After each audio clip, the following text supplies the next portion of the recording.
Hello guys, welcome back and welcome to the big race. We've got a Group C big race in RaceRoom. There are going to be some interesting things here. I've not practiced this car, so this is going to be interesting. This is my first time doing a big race in RaceRoom, so that'll be interesting. Yeah, I mean, I don't even know if we'll get into the server. Hopefully we do. If we don't, then that's the end. That's it. That's it. We're quitting. It should be happening at 6:30. And I should have the rank to get into the top. The golden split. Yeah. I think what I'm going to go for is I'm going to go for the... hello, Joshua. Hello, Gonzo. Hello, Andrew Harper. I'm going to go for the Nissan Group C car. Hello, Chedhead. The race is at Watkins Glen. So given we've got like a little bit of time to practice here and we'll get things set up here, we can put this on here, give it a little bit of a test. Hello, Rick. Hello, guys. Gordon Lees, hello. Hello, guys. Welcome along. How you all doing? Well, that's good, because Gasper, you beat me. You don't want to be beaten again. Oh, Robert Sadler. Right, so if the race is 90 minutes long. No Gonzo. Hello, Super Sim Racing. They're currently doing a vote on the Fanatec blog as to which reviewers should get it first. So, I'd imagine Boosted Media, Sim Racing Garage, and probably Chris Hay, or who else? I don't know. Who else? Who's like a known review YouTube channel? But so they'll know first. Finally got all RaceRoom content, so I'll be able to start ranking. Nice one. Jimmy Breadton doesn't really do reviews. He's too busy driving real cars now. Jardier's there as well. Jardier doesn't really do reviews though, does he? He's more like... Jardier's more like a live streamer. So I think you on the scale of like review channels and stuff, like Jardier's like a competitive live streamer. Doesn't really review stuff. He uses the equipment and he talks about it, but he's more of a live streamer, you know. Whereas I'm kind of in the middle. I do a lot of live streaming, but I also do reviews. But I do VR and everything. Whereas Sim Racing Garage and Boosted, pretty much all sim racing reviews. Is that ACC show? Right. Pit stop here.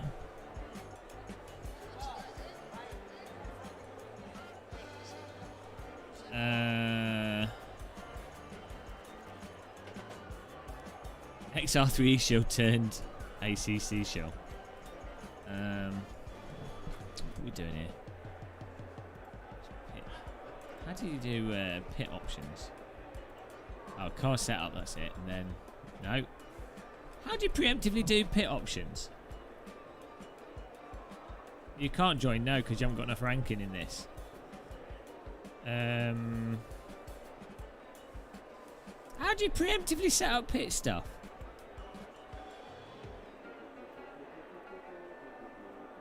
Hello, Marshall Damachikic.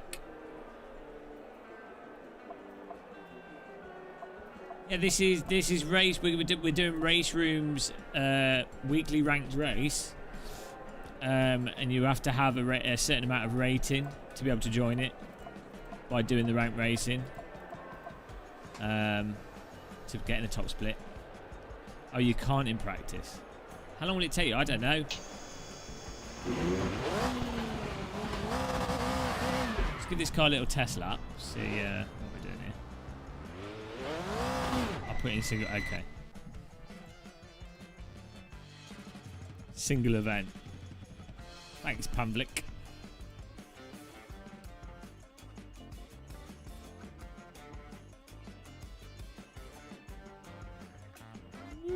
What track was it? Watkins Glen. You can with a Nissan.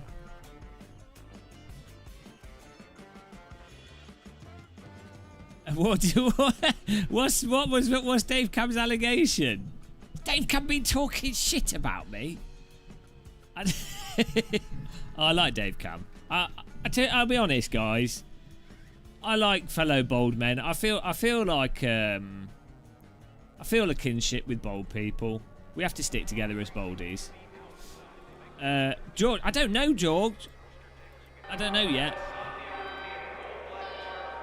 Where do you set the pit thing? Oh, there you go. Pit stop presets. George, I'm going to need some help. I'm going to need some help for the race. How much fuel are we going to likely need to add? I have no idea. We're going to want to change tyres. It's a 90-minute race. How many... I mean, it's Group C. This is all like out. This is the wrong era. Ah, I need to win, George. Don't care about easier.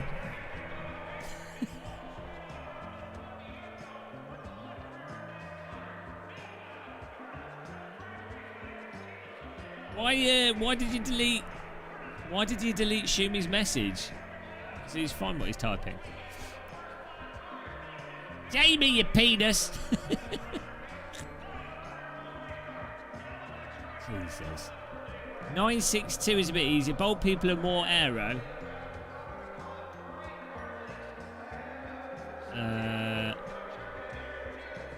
Todd Stimpson.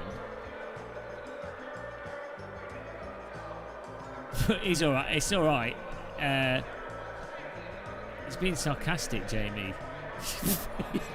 You noob. You sarcasm noob. Soft tyres in quali only. Okay. And then medium for the race. And how long will mediums last? Shumi, you're only timed out for 300 seconds. By the way, just so you know. My bold head is ultra evolved. Well, we also know that bold people are basically Starling as well, so... Should have succumbed to that Otter Hud spam if you wanted a nice real-time... well, we'll do that. I haven't sorted that out yet. It's tougher to follow someone with hair closely, though. We need George Orkney's tips here. I'm going to set a I can save a preset. This is not a server. I'm just setting up the car before the event starts at 6:30. We're getting set up here. Hello, Dave Cam. What's this you've been saying about? What's this height business? What's going on? Am I small? Am I tall? I don't know. I don't know what's that. All I know is that if you shine a light off my forehead, it'll blind you.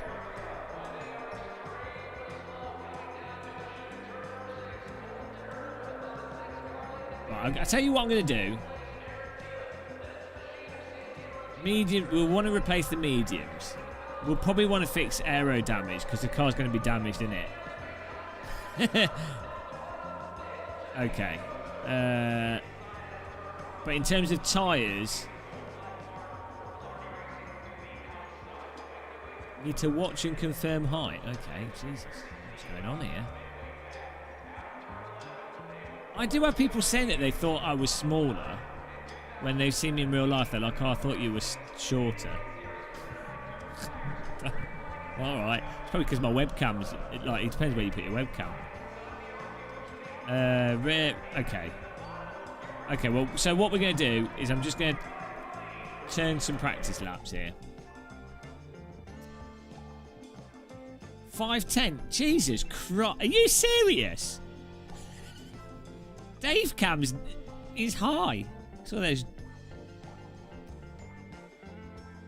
This is what I look like a small person when sat down. His medical marijuana shipments have arrived. Right, let's get practice in here. We'll see how many laps we did. Can practice calculate the fuel? Right, try that. Fuel's on, wire's on. We'll give it a bash. We'll do like 3 or 4 laps. We'll see how much fuel we use up. Bloody Dave Cam. I've got a non-alcoholic beer here to have, but unfortunately I haven't got a bottle opener, so that's a failure. Surely there's a bottle opener in my sim rig. No. Oh no, hang on. No. I thought I did have one in my sim rig. Your method... Pick them up. Well, no, I'm going to do yourself a favour. Okay. Are they both the same speed? Right, let's see what...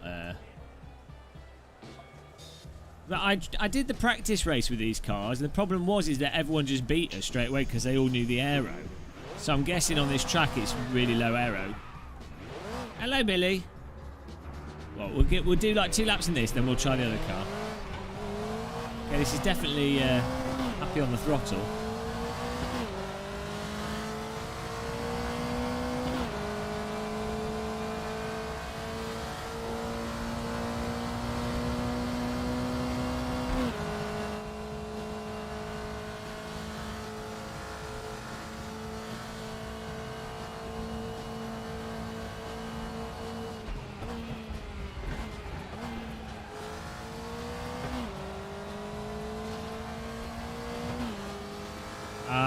I think that's what the problem was, rather than aero.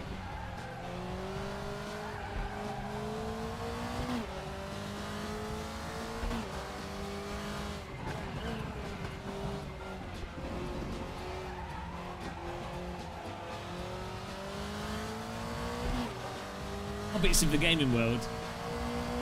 I know, Cheddhead. What a noob. Hello, what an understeer.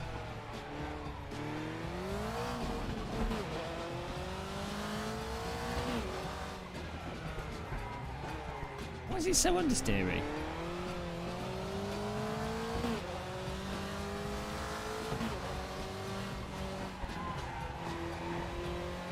Oh, calm your tits down. Come on. I do go, I will try the other car. Sorry for your hair loss. Oh dear. Anyone else getting constant brake pedal vibration with V3 pedals in RaceRoom? It shouldn't be. Practice. Here we go.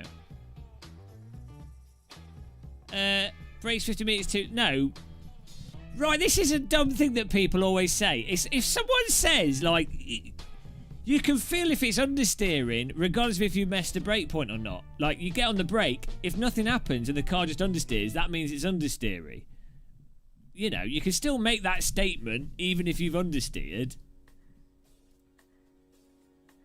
Like, if a car is innately oversteery, the moment you start getting on the brake, the back squirt gets squirrely. It's not that you missed a corner or not.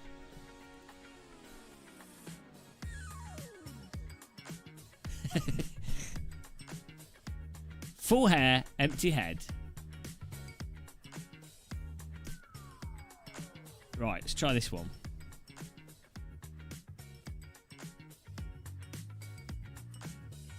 We need all the oversteer in all situations. That's all that matters.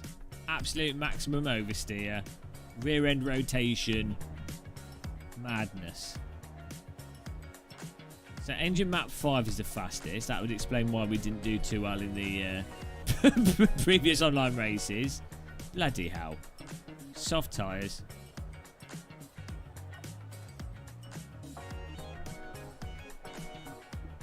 Ah, can you stop being miserable bastards in chat? Jesus Christ. Right, here we go. I'm gonna... Some drops here.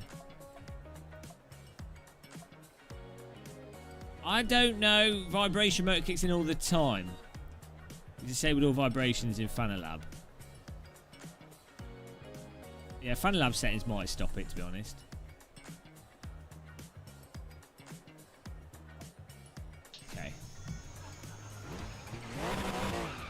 We got all the we got the funk music. Oh, I need to tighten the steering up a bit.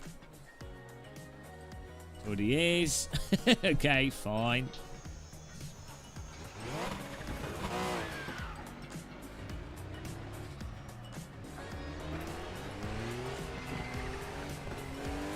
Okay.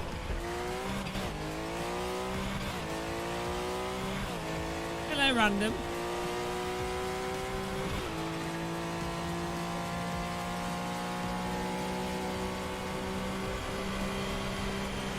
We're already in 5th gear.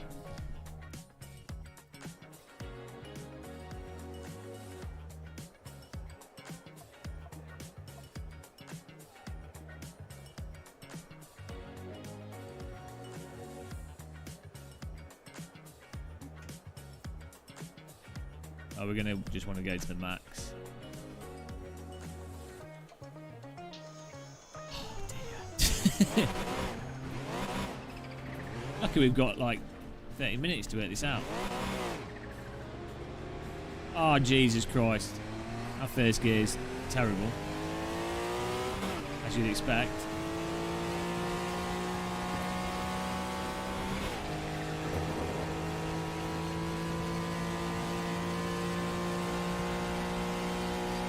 Oh, what? We need more... we need more... more notches of...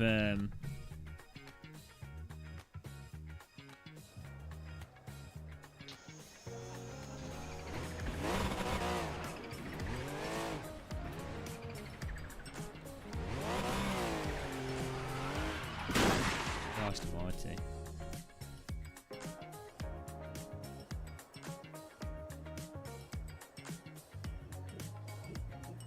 Only went up by...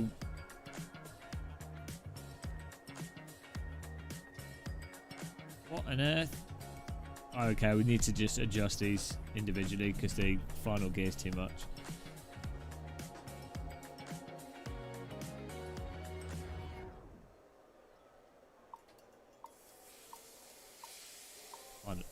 Yeah, probably enough.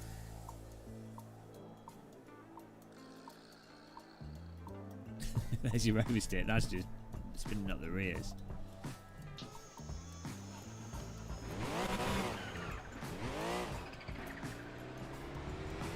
We'll get there. It's got such a delay on it. These cars are so... old cars are like tricky sandwiches.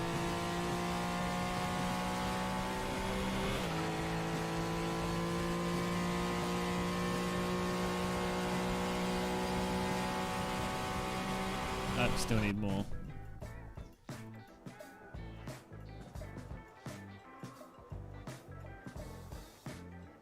I think that was close.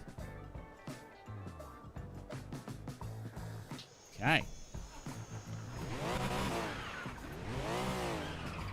You want enough so that at top speed on the straights you've got a little bit of overhead for a draft overtake.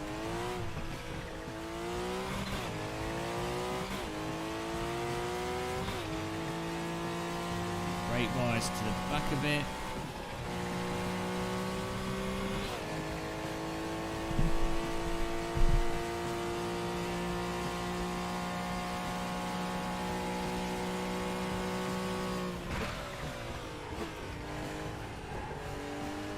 Yeah, we're getting there.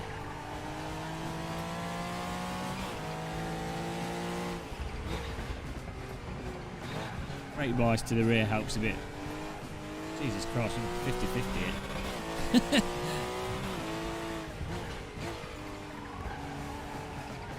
That's better.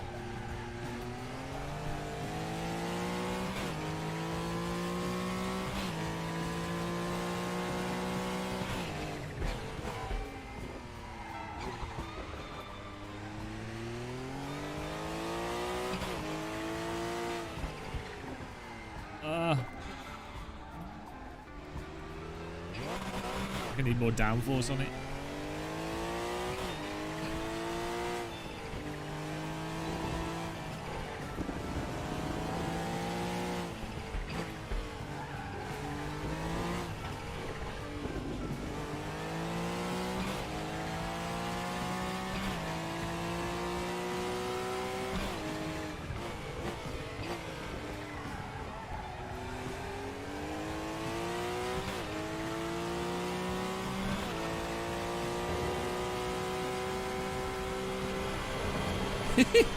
Got like monster understeer. The tyres just don't have enough grip.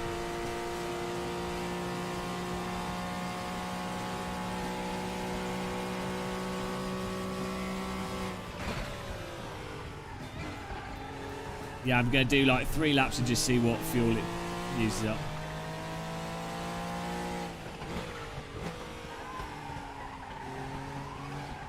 This race is going to be bad. Oh, map buttons to change engine map. Okay.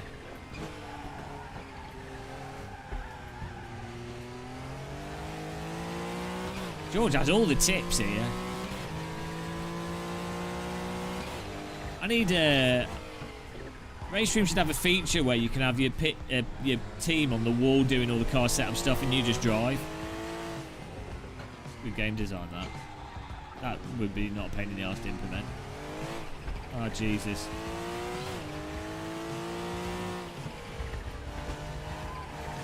A huge amount of delay on the throttle.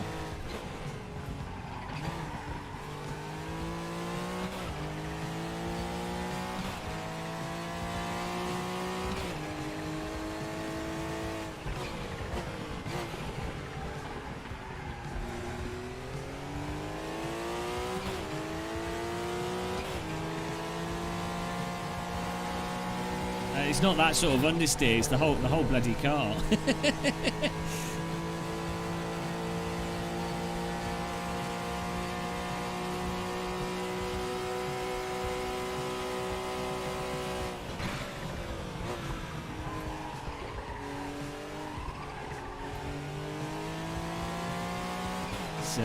Its wheels need more grip. It'll be alright. As long as we're vaguely competitive, I'm happy. It doesn't really matter what the car drives like.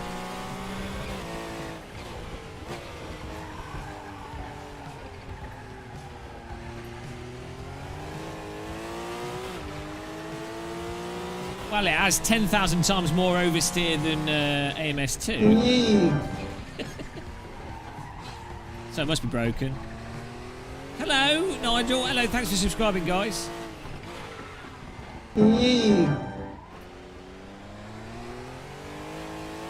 Cheers, guys.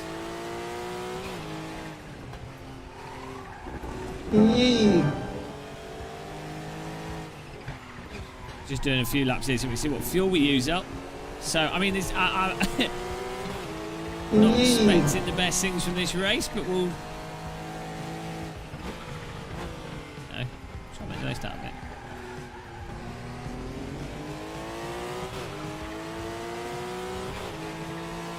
We've got to bind the engine mapping, in case we want to go Greta Thunberg mode.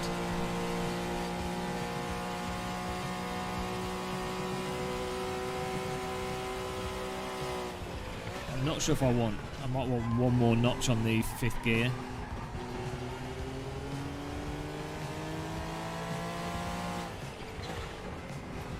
There's a setup guide.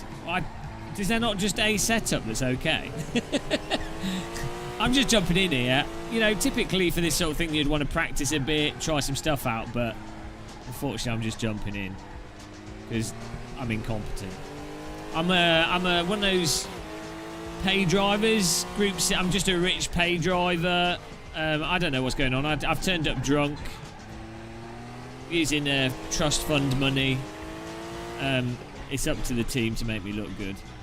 I'm paying for the drives. Oh, bollocks me arse. Okay, let's not do 1st gear.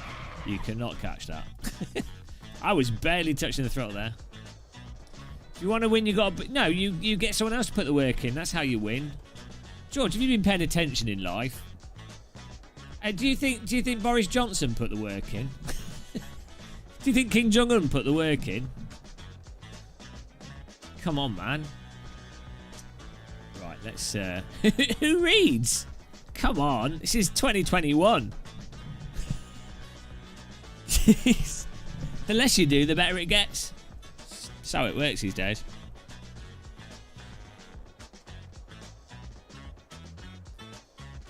Where's the fuel amount here? Okay, 10 laps. Jesus Christ.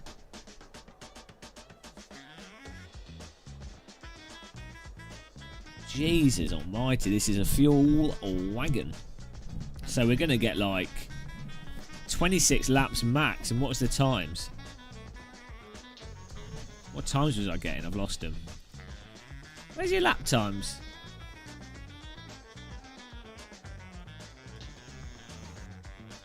How come I've got no lap times displayed? Oh, I guess you maybe have to do that in a different setting. Oh,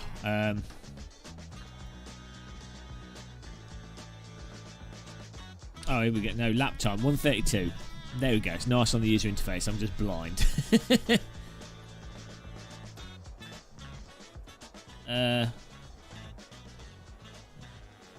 Right. 132. So 20. Someone get a calculator out. Let's say 26 laps at 1 minute 32. What's that in time? I haven't even got my calculator. Oh, bloody hell. What's that?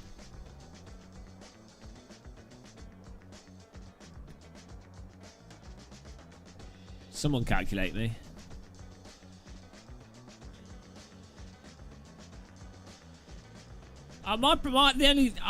I would just do sprint races over and over again. That's how I get better. Because the thing is, I'm such a slow learner. I am proper special needs. The only way I learn anything is through absurd amount of repetition in the exact context of what's actually happening. So I'd have to do this race like 40 times, and then I'd get it. But doing some abstract form of practice before the actual thing, yeah, it's just... So that's 39 minutes. So if it's a 90-minute race, we're going to have to do like 3 pit stops. Christ.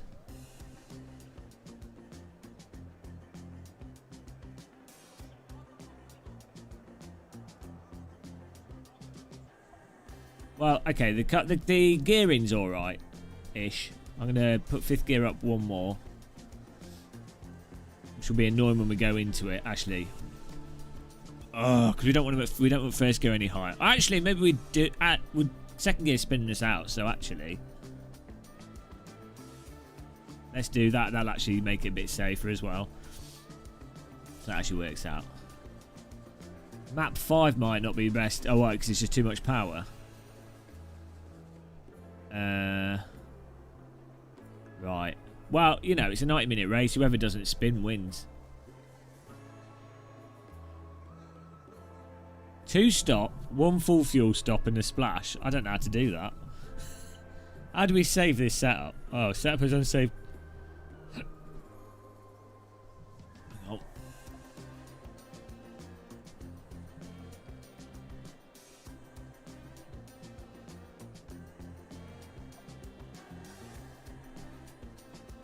Too much fuel consumption. Okay, but we can do... So we can do 2... We could do 2 stops and a split. Like, I think I'm with Jack Harrison on this. What's the power mapping like from the different? Okay. I mean, look at that. 1,025 Newton meters. That's a lot of. Imagine that coming through a DD wheel. Oh yeah! Ah! That was my impression of someone that lost their arms with a DD wheel, by the way. In case you missed that. This is they're doing commentary on it, George. RaceRoom do this every week. It's like a ranked big race, which is pretty cool. I want to try and do it more. I want to do more big races on my channel and stuff, you know, as well. You know, try and actually do something semi-watchable for a change. Bad attitude liveries, right? We can, if you could skip a stop and run a lower power mode, that would probably, it would. I don't know how long the pit stop takes in this. Captain Coffee's broadcasting on Twitch. Well, he better be supporting me, otherwise I'm banning him.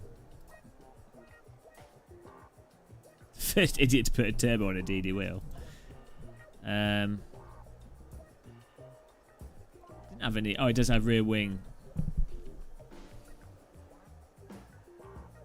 See, the problem is, if we reduce the down, you just don't get that stick. Obviously, like, so if you adjust downforce to address certain handling characteristics, but if you don't then get the stick at the high speed corners, it's like, well, you're better off having a shitty handling car at the low speed corners, if you make up that time in the high speed corners. Given how it was sliding around with the current downforce, I'm going to add some more front. I don't know how aggressive it is on this car because it's only got 3 stops there. Then we're probably all right. Do some laps and collect data. Well, we've got 15 minutes. That's all we need. The server goes up in 15 minutes, right? Billy Strange is in my pit crew here. What's the strap, Billy? Billy understands this. This is like Group C. We're in America.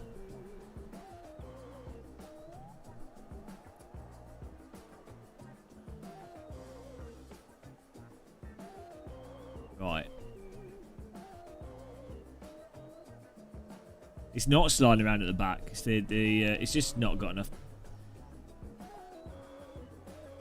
I'm going to test it with that on 3 and see what happens. I'm not even up to pace with this car, so most of this is kind of totally pointless. So the other thing with setups, like outside of gear ratio and you being able to just drive the car, i.e. like you're not just spinning it stupidly, because you know, outside of gear ratio and the car being totally mental to drive, once those two things are addressed with the setup, i.e. it drives like a car, unless you can consistently lap within 0.2 over and over and over again, it is absolutely pointless messing around with setups, because you're not at a skill level where you can drive and go, oh, that's what that setup thing did, or that's what that setup thing did.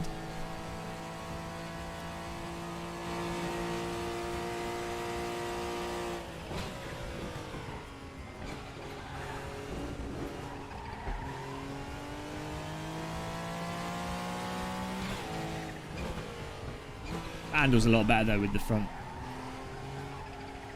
Yeah, so that's the other thing. Exactly, Billy. That's exactly my... And I always get shouted down when I point this out. Because people are like, wow, you just learn the setup. And it's like, yeah, but if you're like me and you don't just play iRacing, there's always a stupid thing with setup when it comes to actually being really quick. Look here, look here. Oh, this car does not like slow corners. Look here, George. I'm here for tough.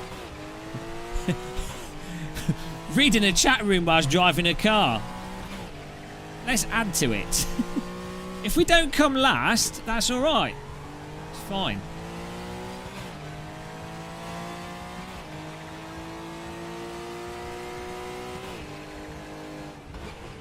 We'll see how it goes. We'll see how it goes.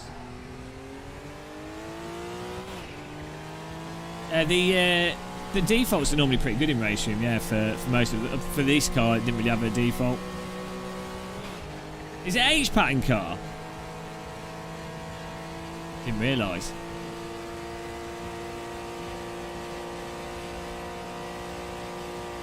Bloody hell. I can't H pattern this and my legs will fall off. 90 minutes of H pattern shifting.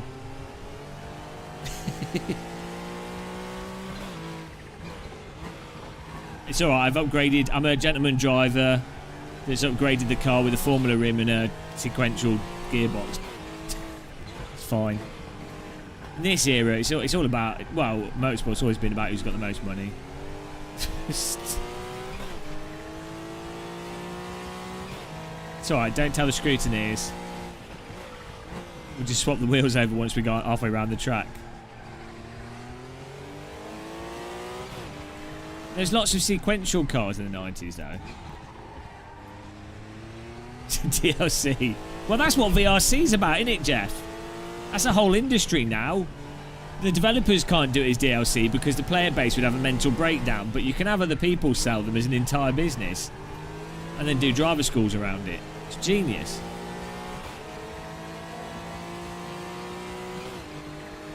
Well, the gearing's... I'm relatively happy with the gearing. I'm happy with the turning. We just need to bind...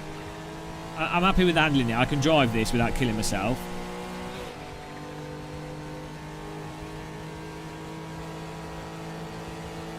Well, look at that, though. I'm losing speed on the straight against my other... Actually, I need to go down one on the gearing for the top.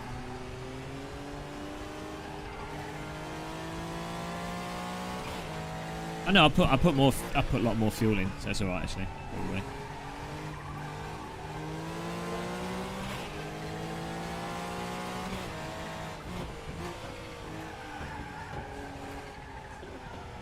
The hard thing with this car is the late corner understeer and low speed understeer. Makes it a lot harder than it It doesn't have that mechanical bite.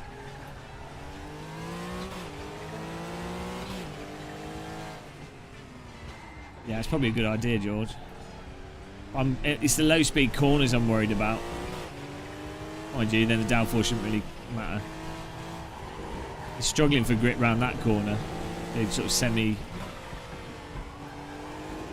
Yeah. I think we'll go down on the rear downforce touch.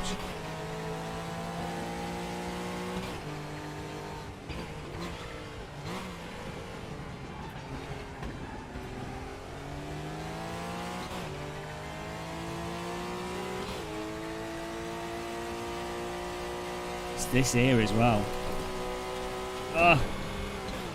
It's just understeering through that corner, and you don't want to lift through there because you've got the long straight after it.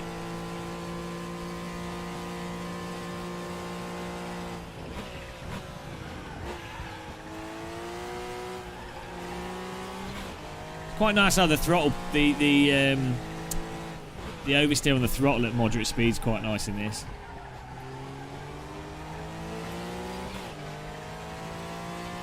Yeah, the back's already coming out of the throttle nicely though. Apart from on some of these, like, apart from there.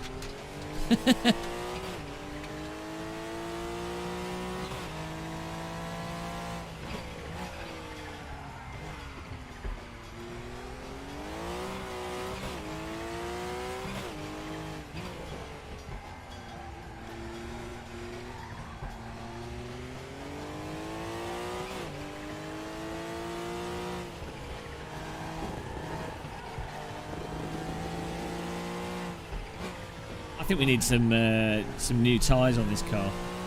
It doesn't matter, Jack. I can't drive. I could have no wheels. It wouldn't make any difference. We'll get, for the next one, we'll get someone to develop a setup for us. A proper race team. Get a fast driver like Jack. You could do it, or Tortellini. This is with full fuel, so that's why we're slower through here as well. 5 minutes until the server opens up, I think.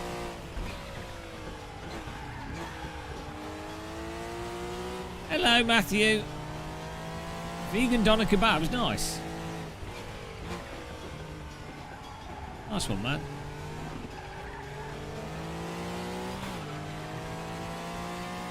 I don't know when next week. George Ortner might know. Matty. Once he starts sliding on all four wheels. Oh, bloody hell, the tyres are already... I've just done like 5 laps and the front left's already half gone. Oh, Christ. So I think we're going to have to put the hards on for... Oh, Jesus Christ. This is why you need a Formula 1 team with a calculator and a chalkboard. It's banned by secrecy. Why in sim racing do you have to be a sodding engineer as well? Oh, hang on. Why is that not working? No. Why is that not? Oh, it's forgotten the buttons, right. Which is weird because it's remembered the hitbox. What's it called?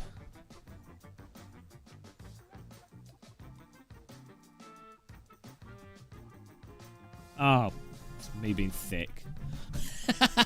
I had the Fanatec tuning menu open. Oh. Was it only... What? Okay, I thought it was me being dense, but... Maybe I need to reopen it. So...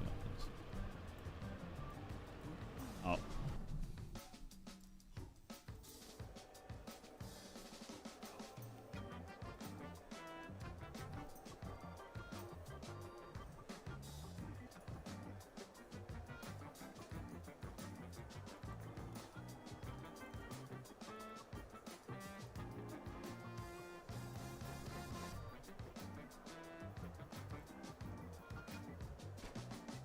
What was the engine mapping? Engine map up. Map down. Brake bike, that's all set, right.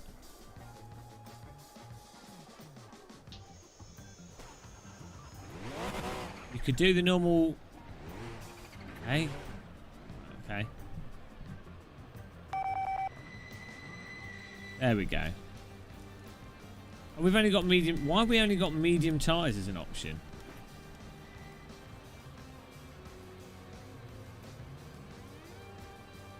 Why is that not changing now? What on earth? It like... Why does that not... It works and then it stops working? I don't understand what's going on there.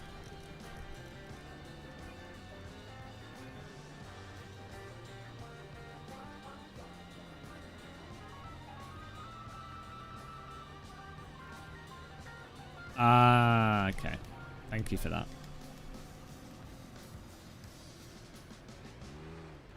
Whoa. Soft, medium, or hard, guys? I like to go in. I like to go in soft and progressively get harder. Right. Oh Jesus. Right. Okay. We've got that there. Okay. Let's get the server list up here because the server should come up in a second. And we probably can't get in. So we'll see what happens though. It should all work. We're looking for the gold server. What will it be called? What will it be called? Does anybody know?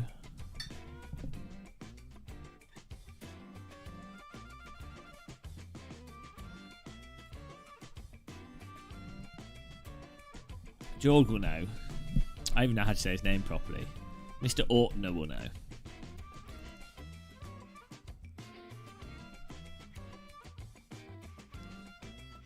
We call gold something. So if I type gold, will that work?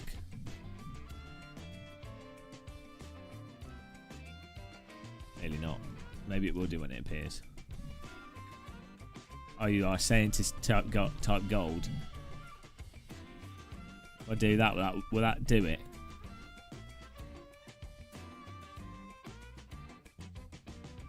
Is that a good idea? Which car am I going for again? Not the Nissan, the other one. This is going to be so bad. Why am I doing this? Why am I doing this? Like, this isn't going to be fun. Why do I sim race?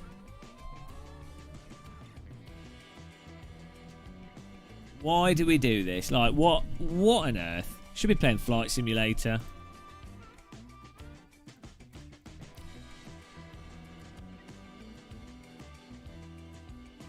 Will it be Europe, won't it?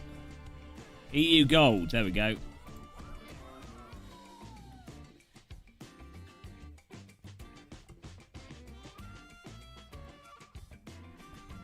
Is that it? Is that the right one? Is gold the top server? Is that the best one? Or did I pick the wrong thing? Did I do the right thing? I just clicked stuff.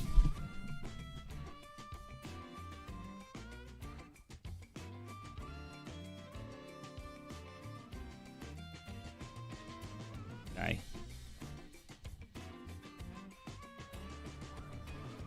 Oh my god. Car setup.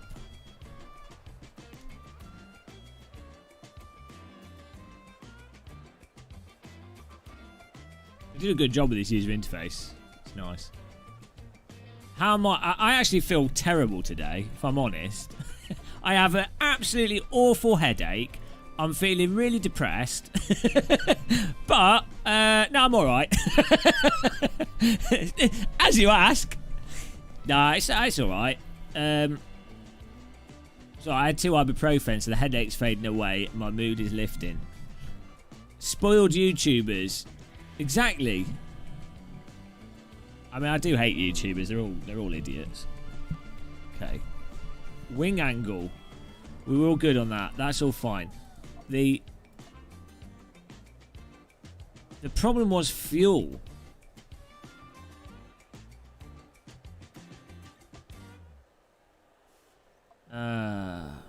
Problem is fuel, and the problem is everything. I need like a race. I need like a McLaren headquarters where they've got like a IBM mainframe, and they're all like doing all the crunching, and the driver's just like a, you know, just like a guinea pig. Do I pit now? Yes. That's my type of racing.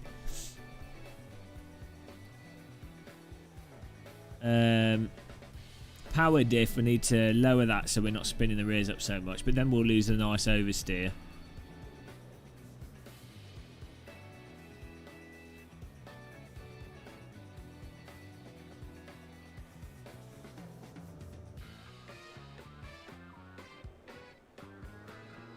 We'll turn that down a bit.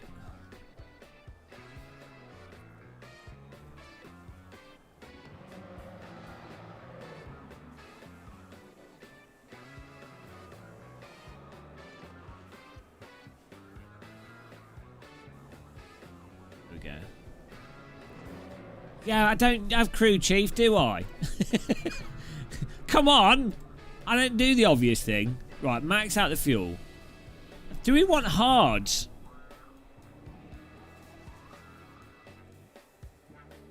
Presets. We're going to want to max out the fuel in the first stop.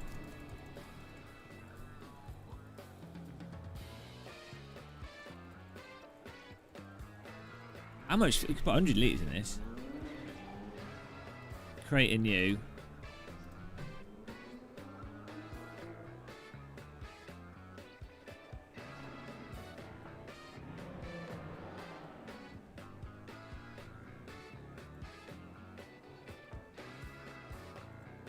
Mediums. I know. We'll... Oh, hang on. Does that work out the amount of fuel you need for you? With that, if I select that, it will just do the fuel, right?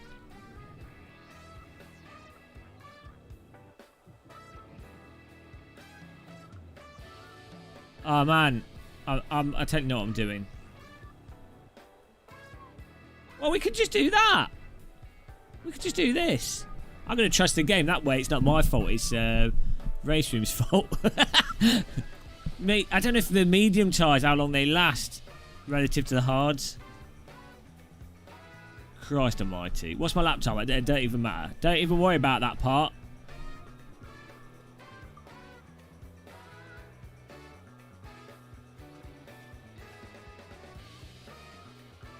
Theoretically. You don't have much confidence in your game, your own game here. Trust your own numbers. Trust no one.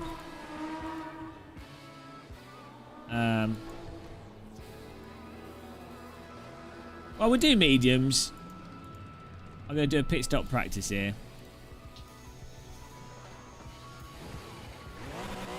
How many laps do you think? Well, it depends how many we do before the car breaks.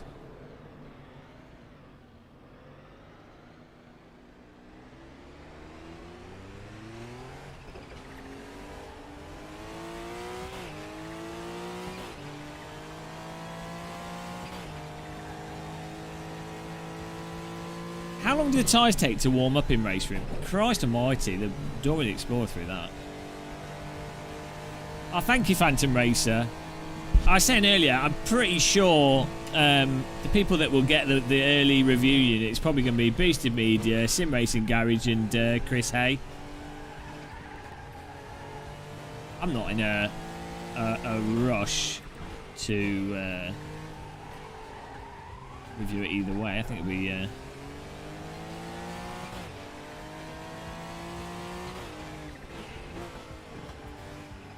Oh God. Be nice to take time with the review, I think, as well. Because I'll put the wheel on the rig and use it for a while.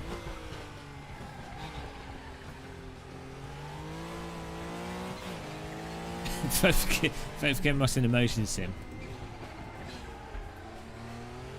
Oh Jesus! Not first gear.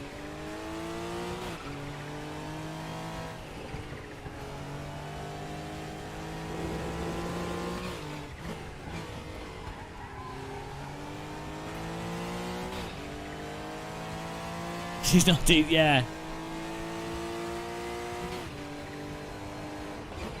I don't actually think there's any good sim racing review channels, to be honest. Like, because what you need is someone that's got like the pace of Jardier, and then someone that reviews equipment like Artings. Do you know what I mean? There's no one that does that. There's no one that's like really talented at sim racing, but also just 100% analytical. Just go through the features.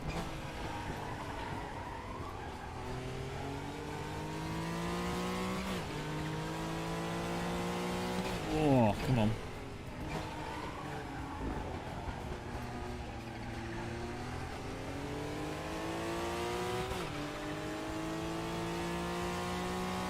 Oh man, look, you see the cars behind us already. I mean, maybe they've got a setup for...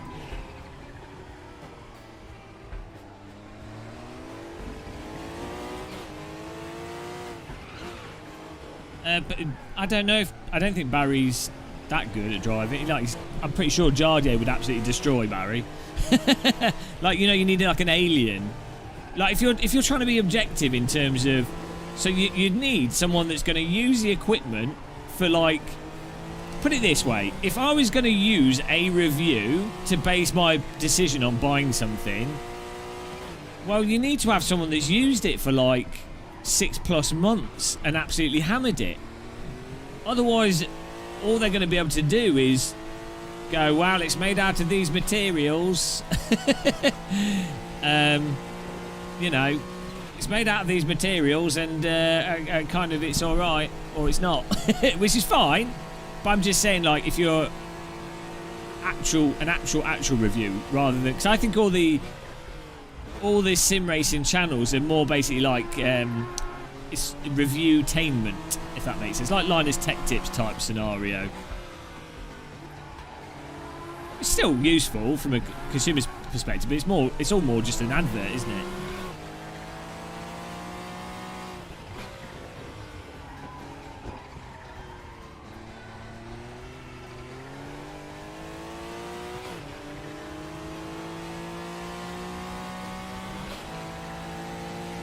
Like if I was buying a real road car, for example, I'd never buy a road car that's just come out. I'd buy one that's been on the market for like a few years, and then I'd want to watch reviews from people that have had it for a few years and look at the data for what the failures and everything are.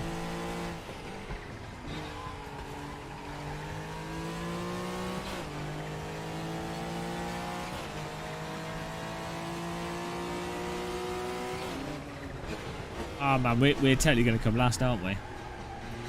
Out of our class.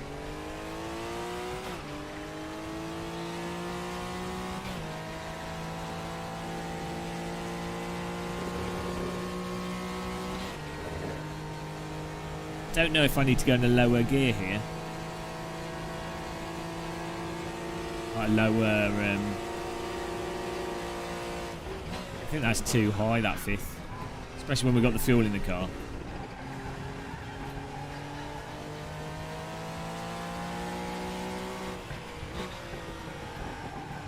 Still get TSPC as a backup, fair enough.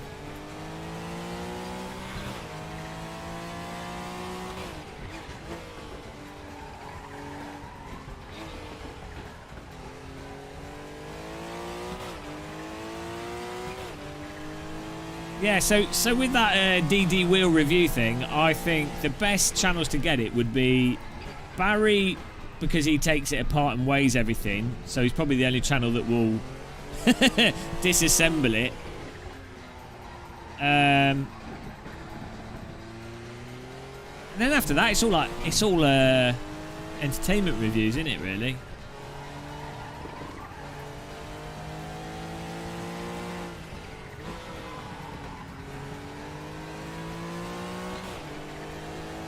Watkins Glen. G27. Nothing beats it. That that corner's killing me.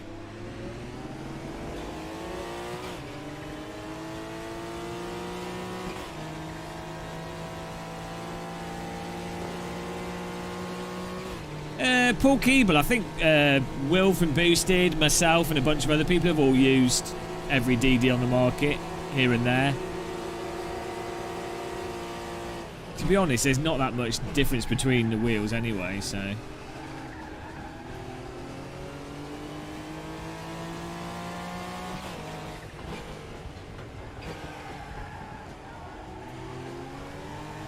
Oh, come on.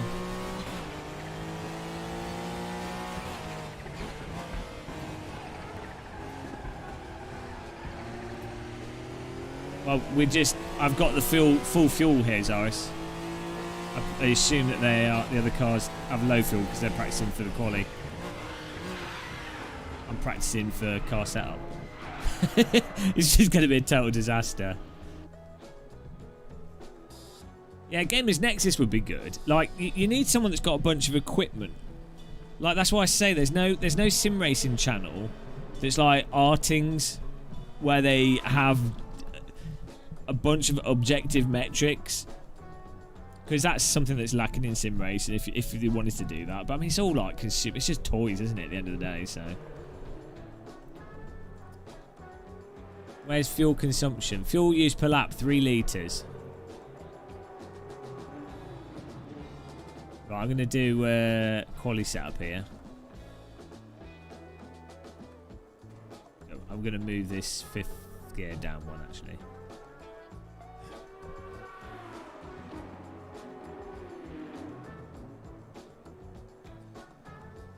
Save that.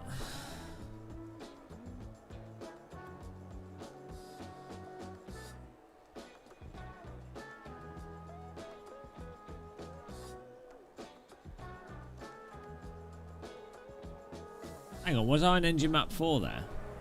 Oh well. Right, let's try and do a quali setup then.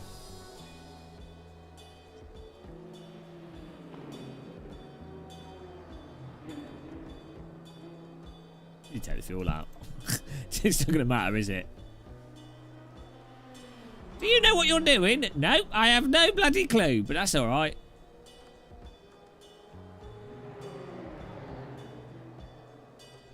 But Barry doesn't play many of the simulators that much, though. So this is the thing. He's really good at taking stuff apart, and I think he's got some engineering knowledge and stuff in terms of going, oh, these are the materials. This is how heavy it is. This looks like a good joint. This looks like a good type of socket. But, you know, you want someone that's fat. Like, so as I say, Jardier's really good in the sense that he's really quick in most of the simulators. And he plays most of the simulators. So what you need is someone that's going to actually try the equipment in GT Sport, which is what a lot of people are going to use the wheel with. Well, maybe not with this one, but future iterations of it. AC, ACC, iRacing, RaceRoom. You know what I mean? If someone just plays like 2 simulators and they don't even live stream it, it's like, well, you need someone to actually test it for a prolonged period of time.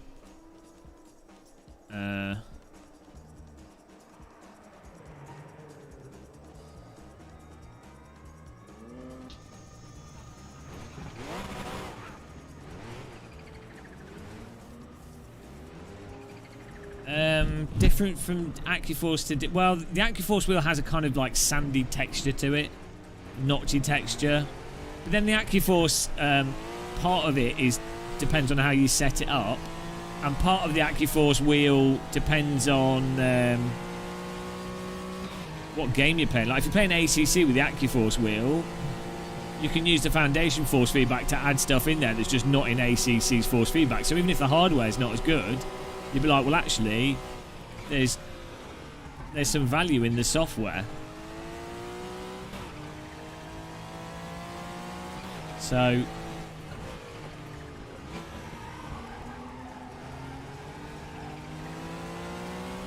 here we go. This is a... I mean, I think it's all just advertising in the end, so it's all good.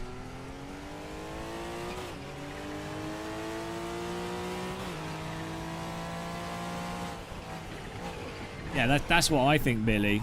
And that's why I say someone like someone like Jardier live streaming it, or Jimmy Breadtin. I mean, I would say myself a bit, but I don't have the pace. So for real proper testing, I'd want to see like someone that's equivalent to Jardier's pace. Like even Jimmy's a bit slow.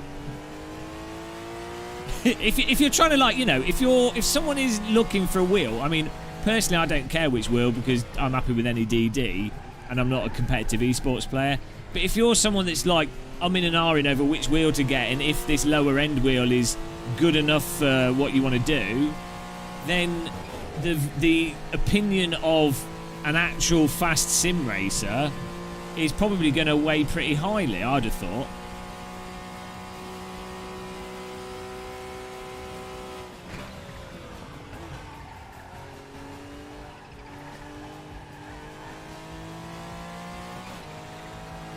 Yeah, that's the ideal situation.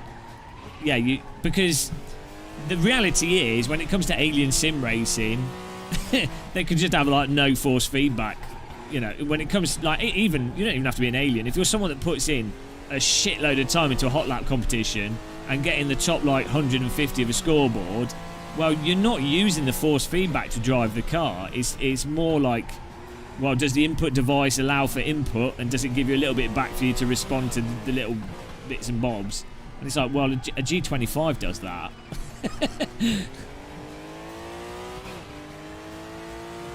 From an input device perspective, G25 is perfectly fine.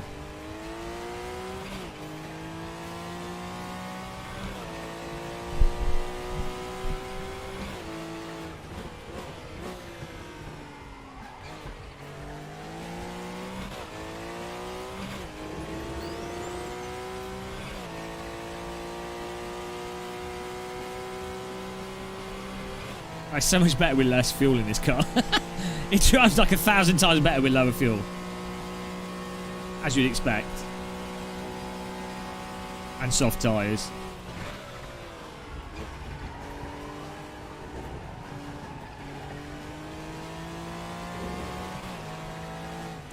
Dave Cam's not bought out.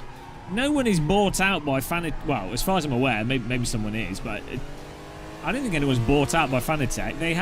Fanatec have an affiliate link, and that's it really. So some hardware companies, if you like partner with them, they want you to sign like agreements and stuff, which isn't uncommon for, like, that's just a normal industry thing. So I'm not going, oh, these companies are bad, but Fanatec are like ridiculously, well, from my experience, it might not be for everyone. I can't speak for other people that are working with them, but from my experience, they're very chilled out and lax, because the affiliate link thing just works really well. It's like,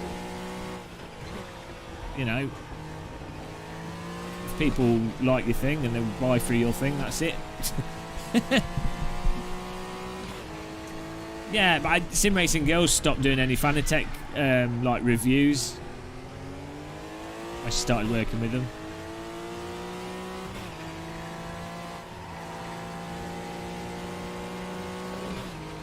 I think a lot of people are a bit confused. Like, it's that whole bias question. It's like, so the bias on YouTube isn't even like payment from companies. The bias on YouTube is to be an anodyne. Is to be really, really anodyne, because with something like sim racing or flight simulator or train sim, that is what will get you the most views. Like, look how much shit I got for saying anything vaguely critical about AMS2, or even with like random call sign. If you're a sim YouTube channel, you say anything vaguely critical about the software or have a nuanced opinion of something, and you don't present it from a position of like an argument from authority, it's just not worth it. You get less viewers, you get less subscribers, you get the developers don't want to work with you as much often.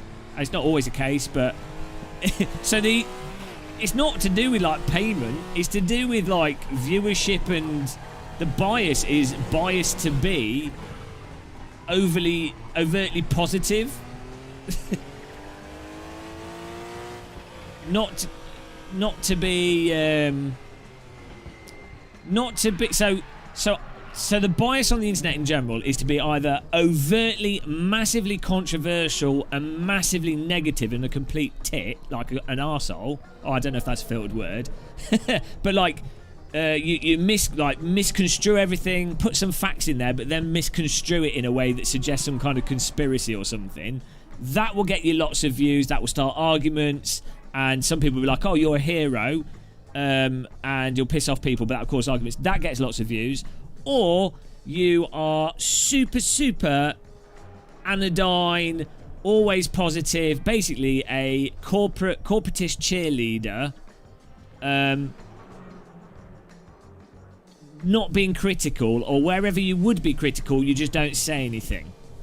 Those are the two ways, those are the biases that pay the best. If you try and be in the middle as much as possible, and in a sense even succumb, like plunder yourself, or whatever, I don't know what the word would be, but like if you are critical and you say stuff that, you know, like present things in a way where you know it doesn't make you look good, or you're taking different accounts or whatever, you will not, that is not the best way to do stuff, but it'll produce the best information and the most genuine, the most honest stuff, but it's that, so the bias, as I say, is at those extremes.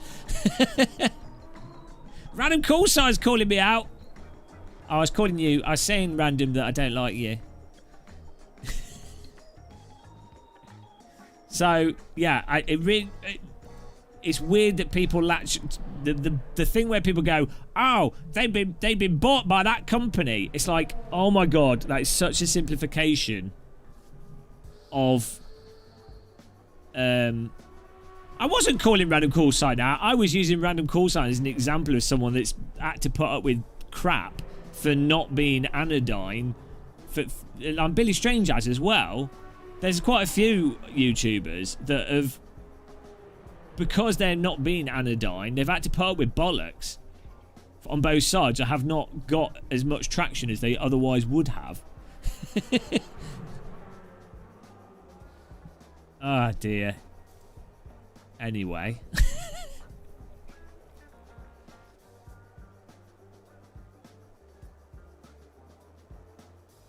Anodyne, like you're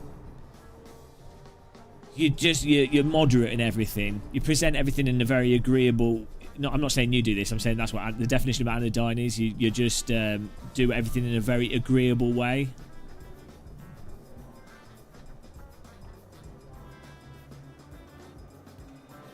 That I say, you either do that, positive, corporate cheerleader, or you are a complete arse.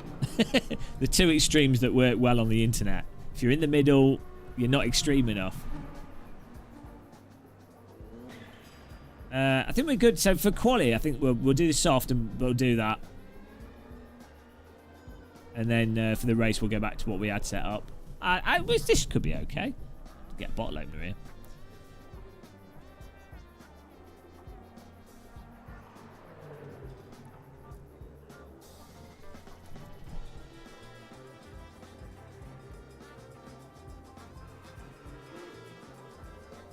The best reviews may attract less short-term views, but no, that's not true though. What? No, like literally, if you want long-term views on YouTube, presenting in a really anodyne and friendly way. So the way you have to sort of see YouTube content and what people will tend to go to watch to, it's like, it's all about the feeling that someone generally gets whilst watching content, and if they like that feeling. So for example, say you produce like a video, let's say I'm reviewing gadgets, right? If you edit in a reasonably pleasing way, you know, as you do, you shove the general facts in there, but if you use like really sort of uplifting music and stuff, and you always finish on like an uplifting way, and you know, you present it all like that, the average person going to the channel will come out with a perspective of, oh, that was informative because there were facts in there, and oh, I kind of felt a bit uplifted watching it, and that will get you the most amount of views, generally, regardless of if the actual review was objectively right or wrong. it's like a couple of facts, nicely presented. And I'm not saying that's necessarily a terrible thing. Like, you know, it's entertainment. That's kind of what YouTube's for. But that's the crucial thing that matters on YouTube is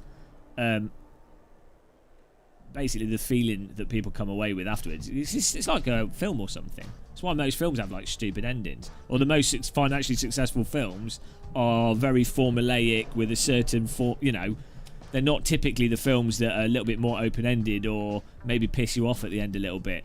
They might get a cult following, but you know, in terms of absolute mass market, there's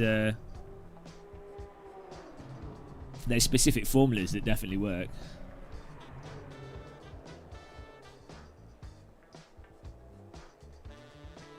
You think there's a bias with YouTubers who think their issues are caused by you? Well, okay. Yes and no. There definitely is a lot of people, obviously, that do blame the algorithm. But the algorithm, or just like the randomness of YouTube, definitely massively affects certain channels' growth and stuff. And it's not just YouTube; it's like Twitter and Twitch and stuff. Like, there's specific things that happen that can massively affect one channel's growth over another channel's growth that was equally as valid. So, like, obviously, if you're considering all channels, it's very hard to differentiate. But you could have, and you often do see this, channels that are of equal, you know, it would seem like they're of general equal value, but the algorithm has favoured them, or something has favoured them, which has then propelled them in a way where other ones weren't, for no real objective reason. It's just the randomness of things. But, you know, from the perspective of someone making content, you should only ever just do what you want to do, or only make do what you want to do, and then either it might work out or it might not, but at least you're not going to try and pursue something that you don't want to be doing and then get really bloody annoyed with it if it doesn't work out.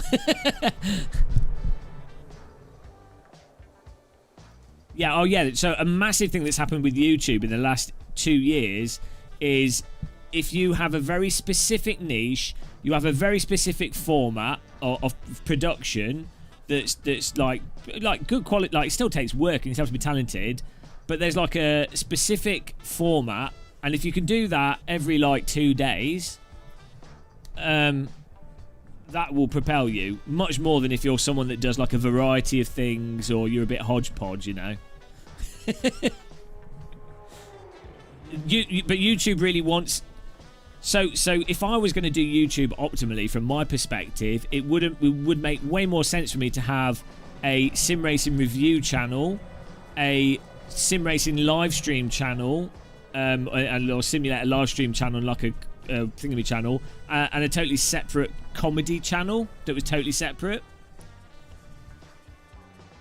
You know, because YouTube absolutely does not like, from my perspective, it doesn't like me doing live streams and reviews and random ass videos that I know that only absolutely mental subscribers and channel members enjoy. Like, for a wider audience, it's just not appealing to them. Yeah, that's so that's the key thing. Yeah, what James Andrew just said. If you find a video, so in my case, right, if I was 100% optimally YouTubing, right, for what makes the most amount of money for me, most views and most channel growth with the least amount of effort, if I do like hype reaction videos to new game launches and new equipment, that is literally the best thing for, as far as YouTube algorithm's concerned, and for me, my channel, and for least amount of effort to money. That I just do that. If I did that every day, it'd be like huge. I'd want to kill myself, but yeah. So you get a lot of channels where they basically just make the same video over and over again, which, yeah, is fair enough.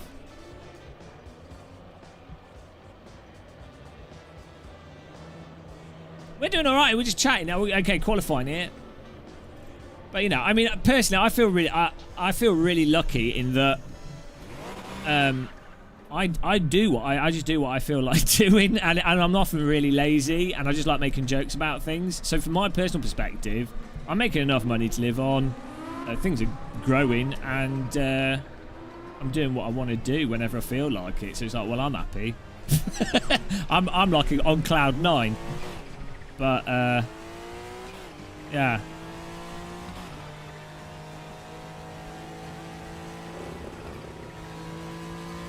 YouTube's a weird one. People also tend to binge when they find... Yeah, oh, that's another thing.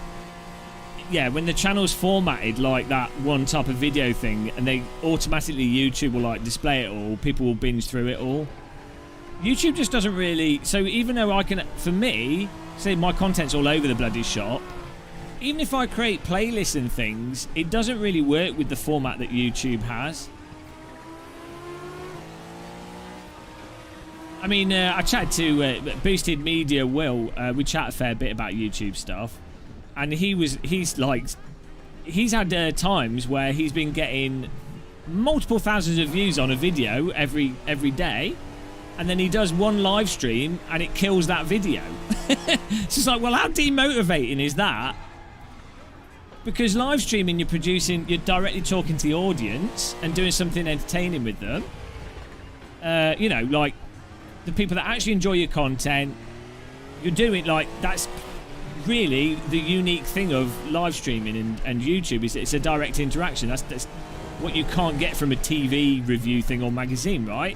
So he's doing really what only YouTube can offer, but YouTube's like, oh, you've done that? Well, sorry, we're going to take away views from your other video. So you actually, from the perspective of what's productive, you might as well not bother doing the live streams.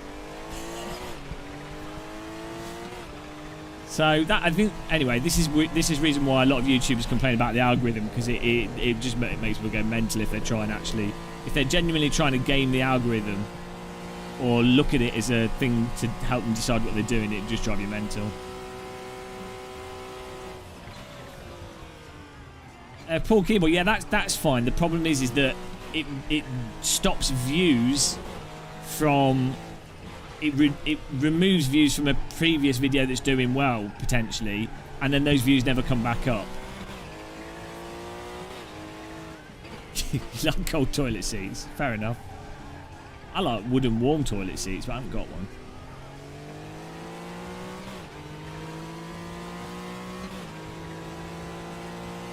Oh, because I'm not counter-debate. I'm not complaining from my perspective. I'm explaining why it's annoying to a lot of YouTubers. Thanks, Joe. You can get the t-shirt from the Get Muscle merch store. Right, we've got to get a quality up in here. I'd love a Japanese toilet. I don't know why we don't have them over here.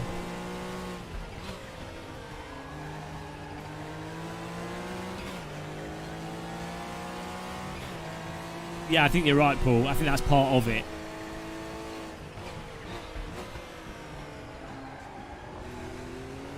Hello.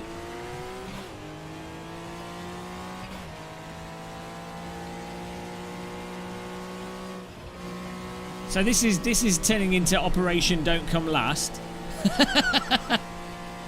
No, oh yeah, shag carpets in your bathroom. Can you imagine? So bad. It's all grounded, Erwin. It's fine.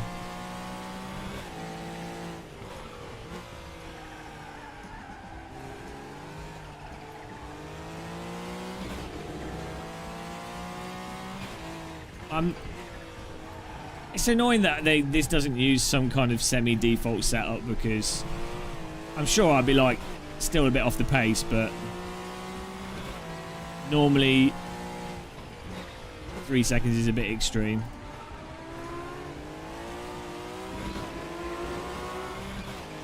Hang on.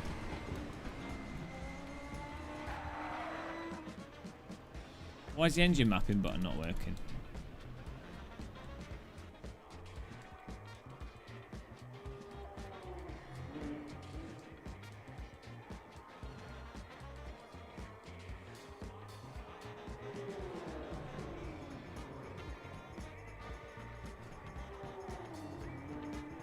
How do I know how much fuel I have?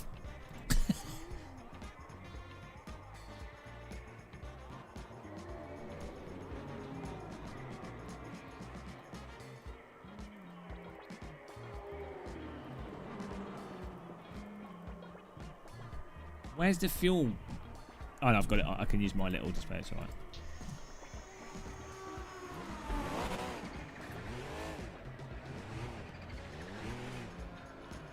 I've got this here. It's all right. Just focus for a bit. I don't need to focus. What are you on about? How do you know which engine map is selected?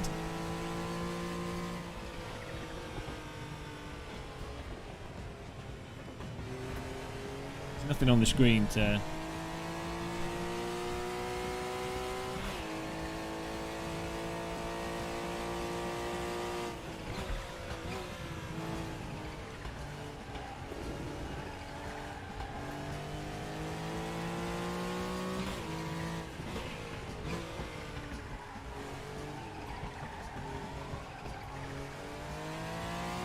Oh, you can't change it. So, okay, that would make sense. Someone was saying earlier. Someone was saying change it to save fuel, but they meant in the setup screen.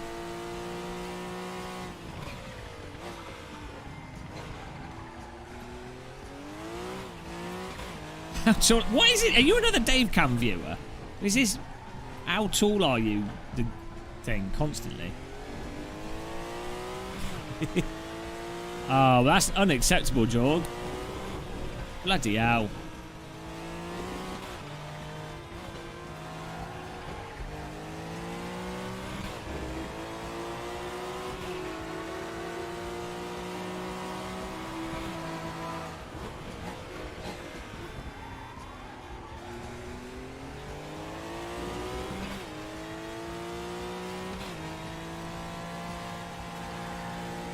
Say you cut the course. Say you jumped the horse.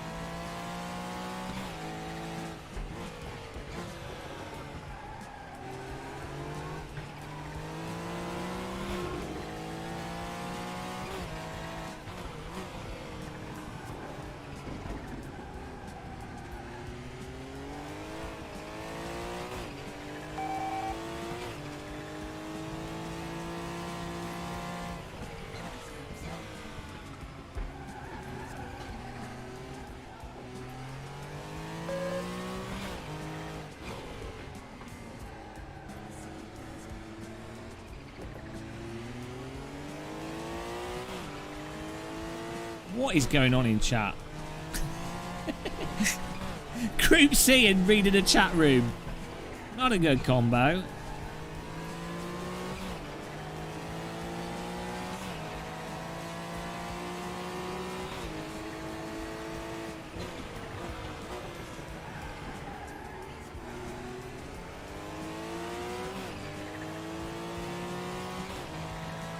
What's happening at Brands? I'm not vaccinated yet.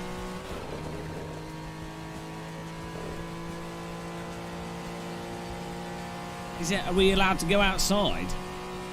Are we allowed to hug? Should we get naked together? I don't know, Dean.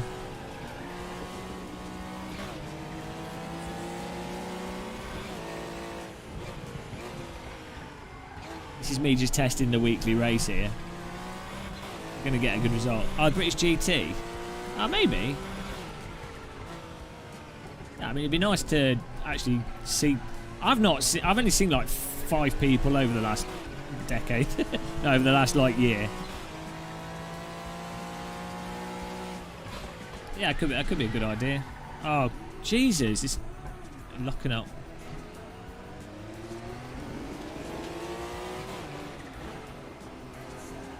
I'm going to reduce the brake pressure a touch, I think.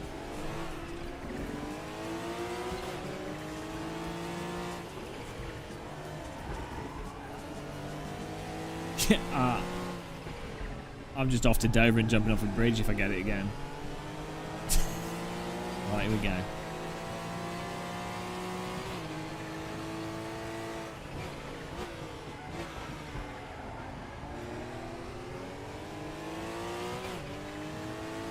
Oh, well, you're buying tickets. How much is it? Jesus Christ! Why do you just go for like a walk instead? It'd be more romantic.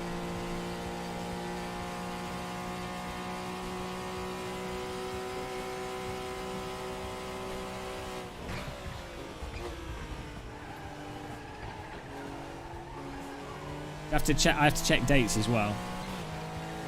You say it was next week. Should be all right. A few things happening next month.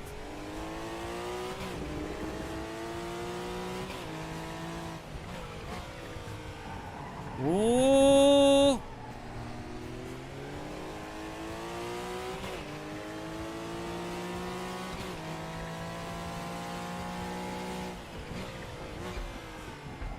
These slow corners are the worst with this.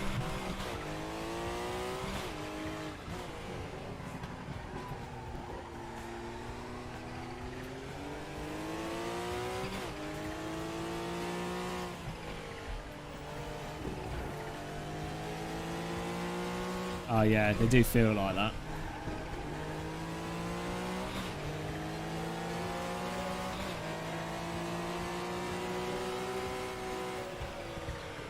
Thinking maybe I need to put the hard tyres on for the race. Well, we'll see. Video game racing. Hello, Seven Demalaya. What did you think this was going to be like a real race? In real, like, you have to be rich to do real racing. This is the next best thing for those of us that don't have £250,000 spare to do real racing. Oh shit! Bloody hell! I didn't even see him. An invisible car.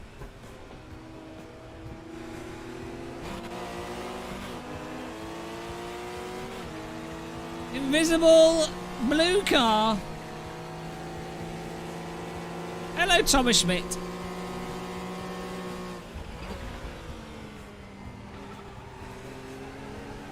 Oh yeah. No, I know. Thought we had to give this a bash. The weekly mega race. Blind spot. It was like a cyclist. Crunch katuk as you run them over in your London bus.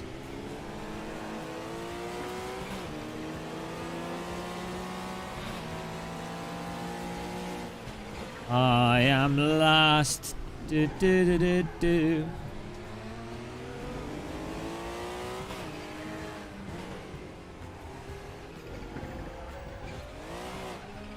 Ah, not use first gear. Hello, Rob. How's it going, man?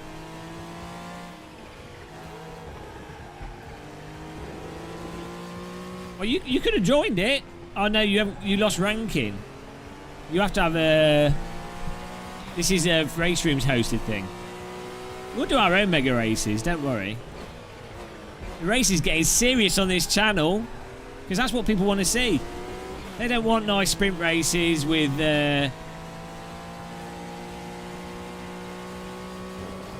Quick results. They want to see 90 minutes of suffering. That's the only explanation for cricket. That goes on for days.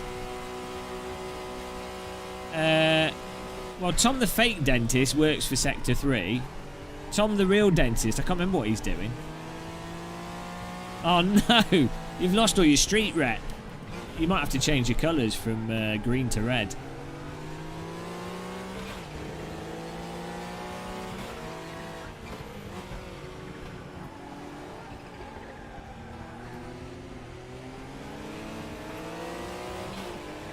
Yeah, you only really get like 2 laps out of these soft tyres. When you're driving on dinner trays.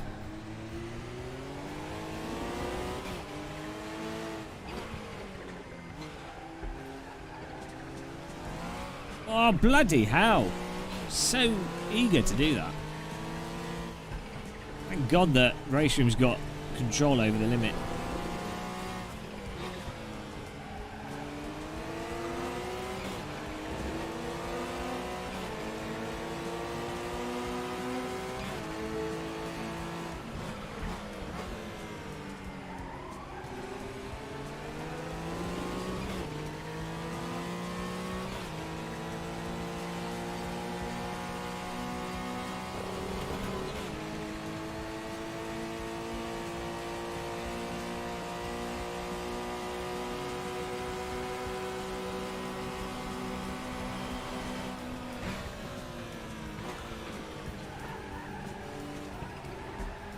I think this guy in front's just practicing with race fuel.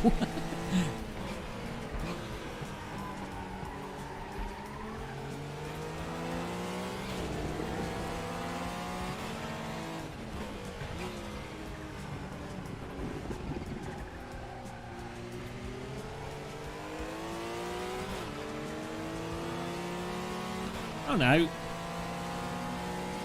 We might be competitive with this guy. It's a shame it's mixed class because it just divides the grid up into two. Two races in one.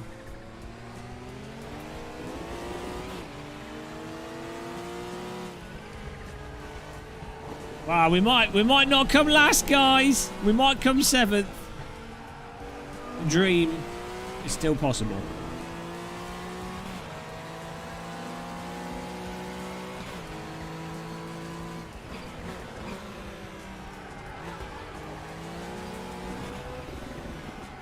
You haven't ventured into driving in RaceRoom yet? I was going to join again. Must have been keen on Laguna Seca. Yeah, I don't know what we're running next on ours. Right. Back to the race setup here. How do we load this one?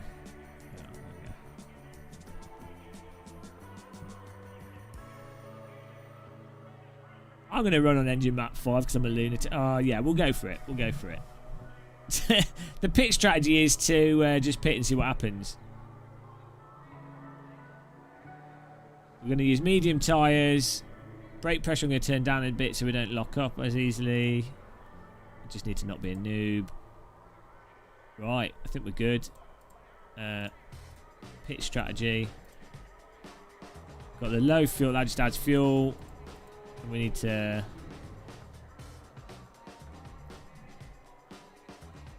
50 fuel. That's not how you write fuel. Okay.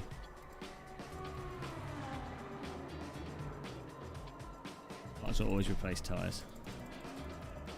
I could have chosen them. I haven't chosen them.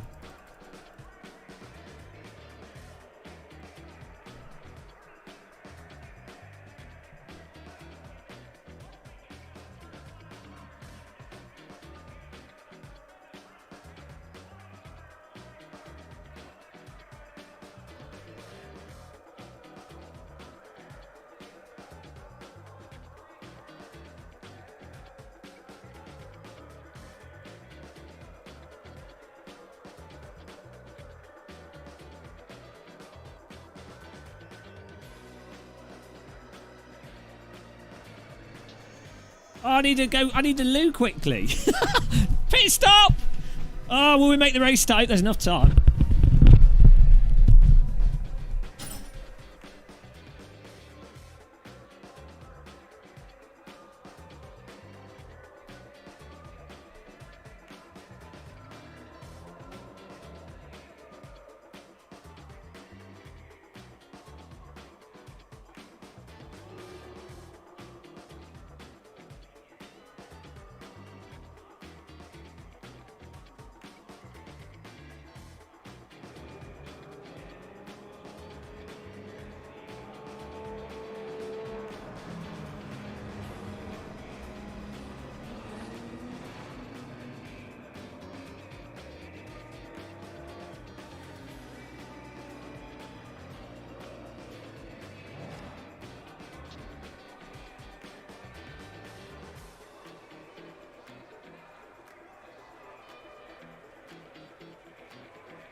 Are you kidding? That is not enough time. Jesus. It's ridiculous. Oh, Jesus Christ. Come on, 90-minute race. Can we have more than like... Can we have more than like a minute before having to join?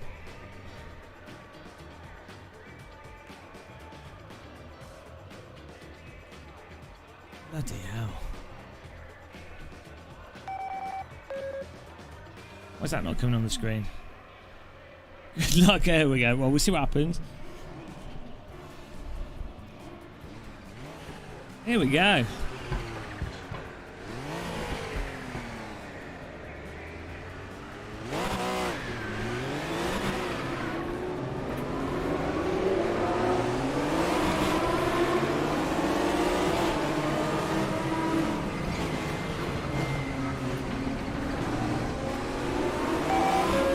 Bloody hell.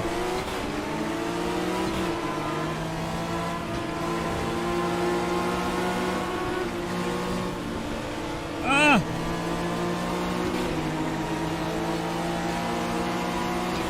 Did I not put the fuel in the car?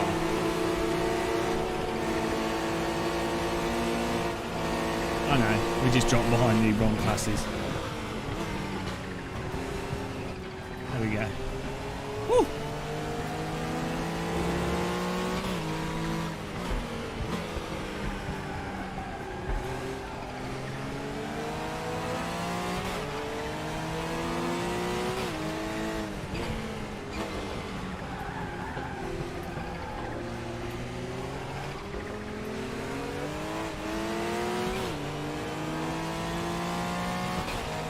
Now we've got 97, we're right.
I'll stay with this car.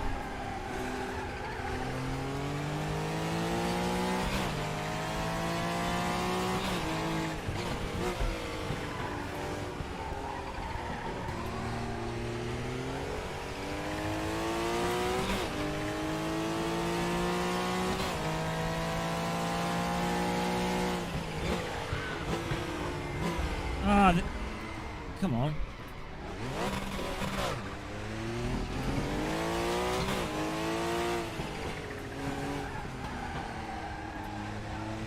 It's weird how it messes up on that corner. Just doesn't want to turn in on that corner. Locks up, straight line.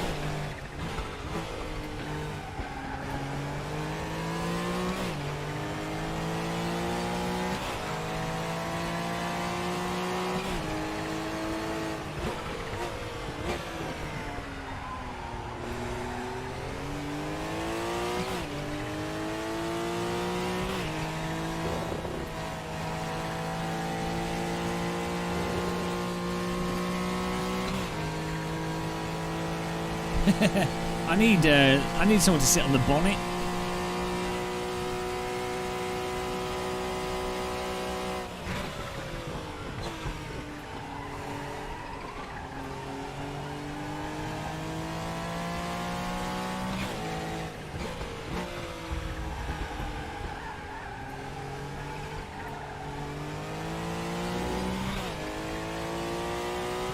Oh, now I'm told. Well, it's too late now.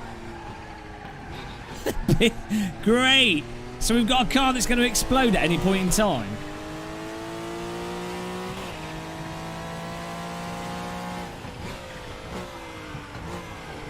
Fantastic.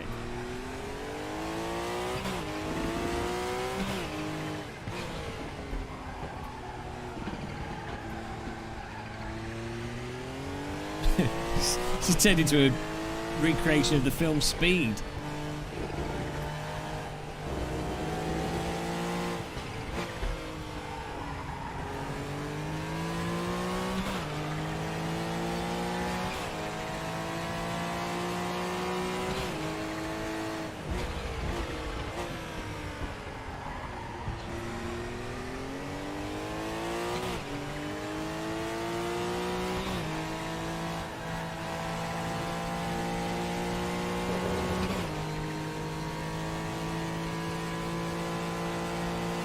They don't work. You can't rebind this car on the fly. I think people are making stuff up here. Ah, strong and stable. Strong and stable. We gained a place by driving like a ledge. Ah, unbelievable. We've already gained a place there through pure prowess and skill.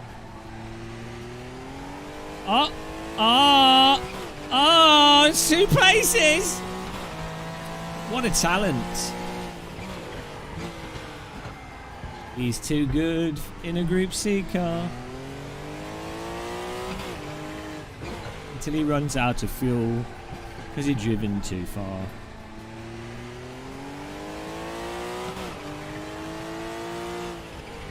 Better not laugh too much because I'll be spinning soon.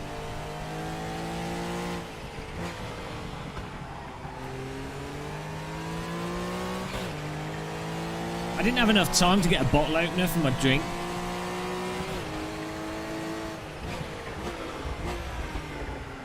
Oh, they'll catch back up with me in no time, but...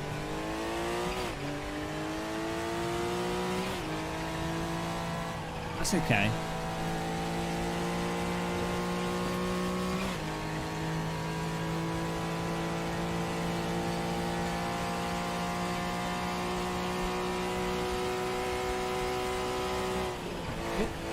They're not catching on the straight though, so that's a good sign. That just means I need to learn how to drive better. Problem.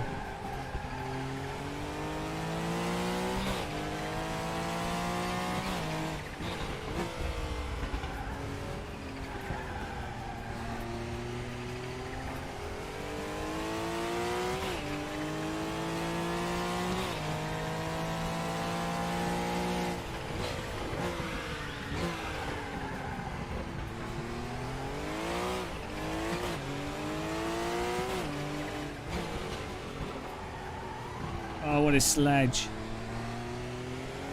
These tires are terrible.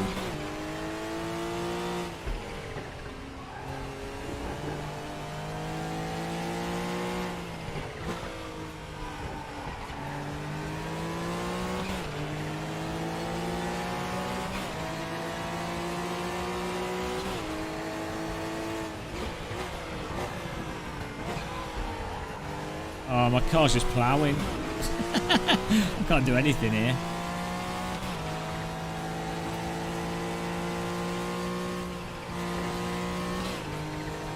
Someone should have had more downforce, and that someone is me.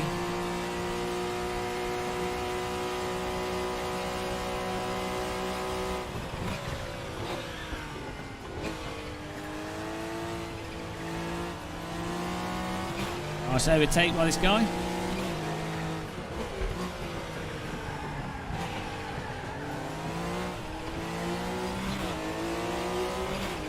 Okay. Interesting technique there. Can't say I've seen that being used before.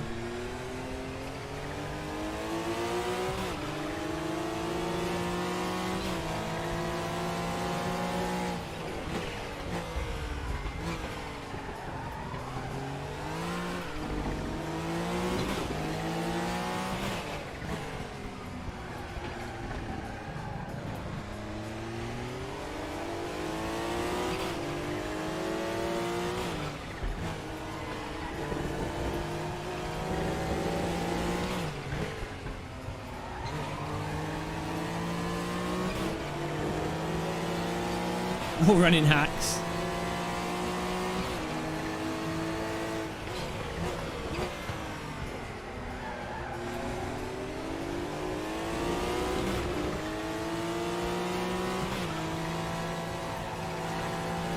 Oh jeez, the lack of stick is ridiculous.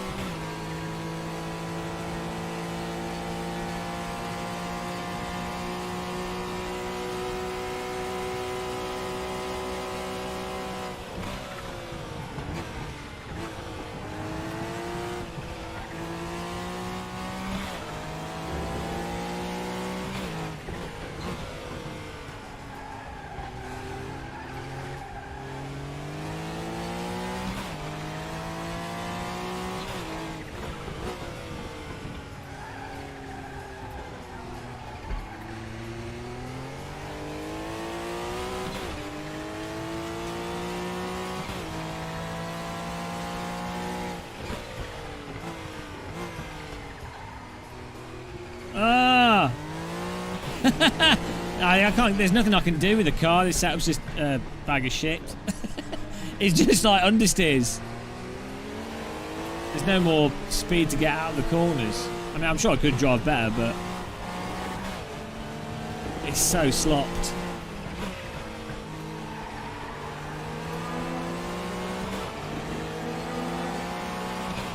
Total understeer.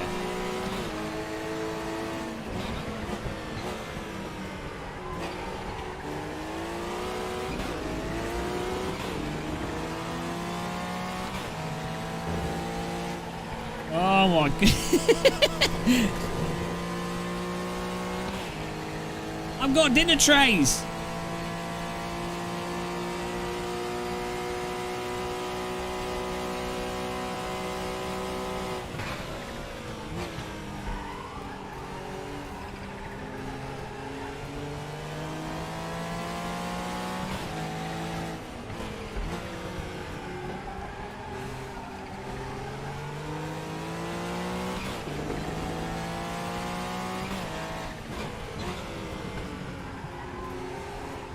Anybody want some dinner trays? It's so hard to try and keep up with this guy.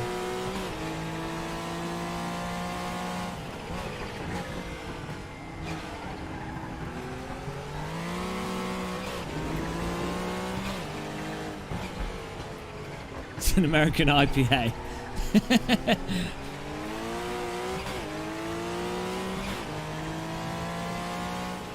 Oh my god, like that. That corner normally is, you could sometimes with some cars full out it or just lift a little bit.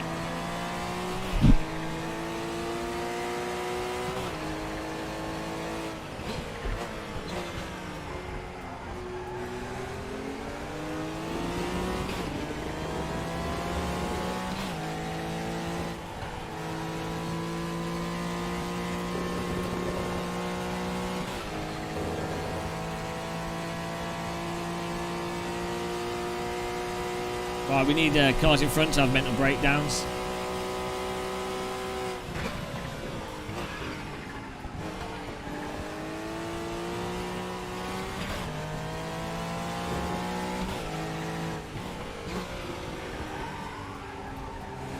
I don't think there's anything I can do.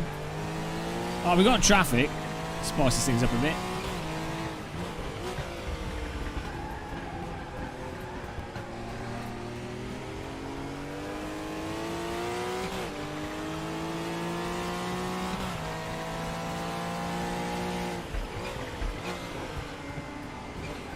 Oh, it looks like he's struggling with understeer as well, so as long as everyone's suffering, that's all that matters.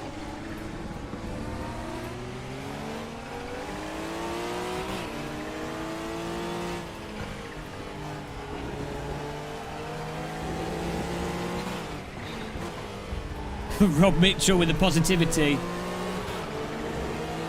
If I can keep with our Andy and we don't lose, that's glorious 7th.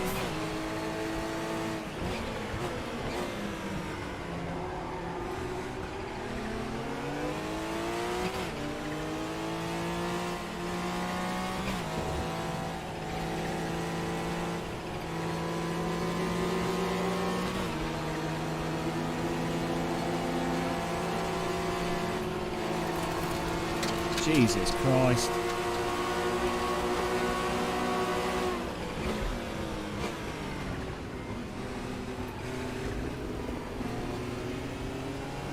Use the traffic to our advantage. Oh my god. It's alright, I've played a lot of Skip Barber on iRacing. This is like Tetris with cars.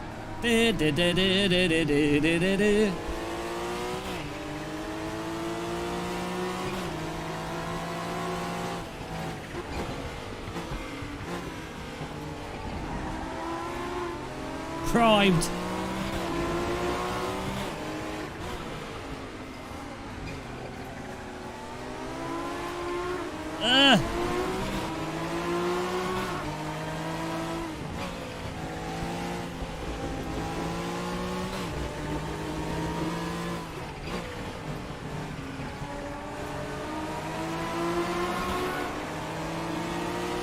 A little bit.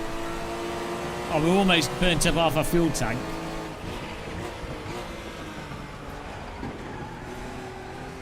It's me versus Andy here. That's it. At least there is a race. Thank you, Andy, for providing the despair.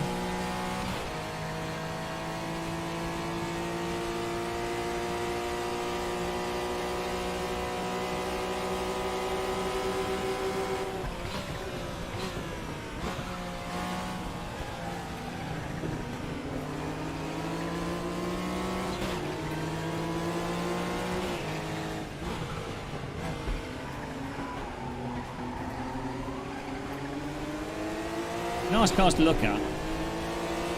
He did not see me. He did not see me.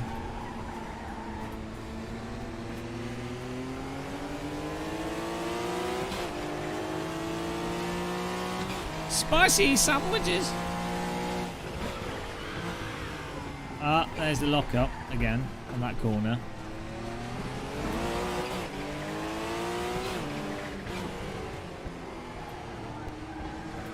Downhill that corner. Oh, he's back in front of us. Let's hope he gets jammed again.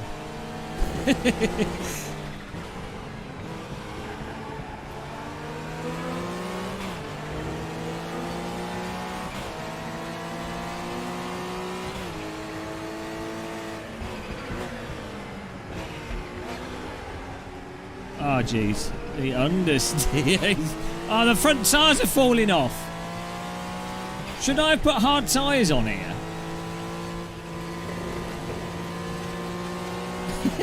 I've got yellows on my front, so I don't know if that means they're done. Can't pit yet.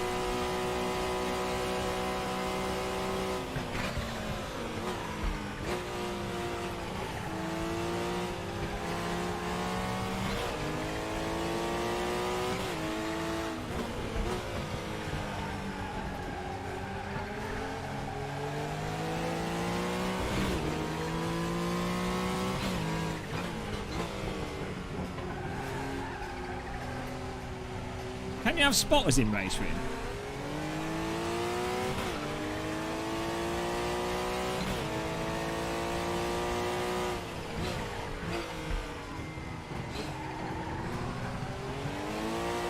Yeah, should have picked an F2004 car.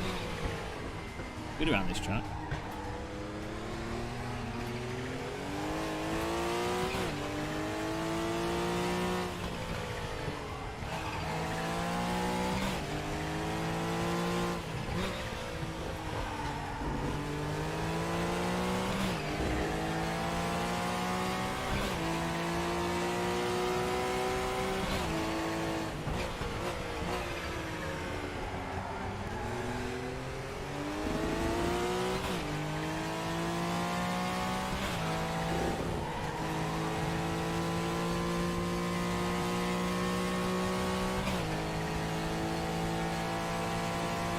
I don't think we need a set-up excuse. I think there are some serious issues with this setup. It's not an excuse.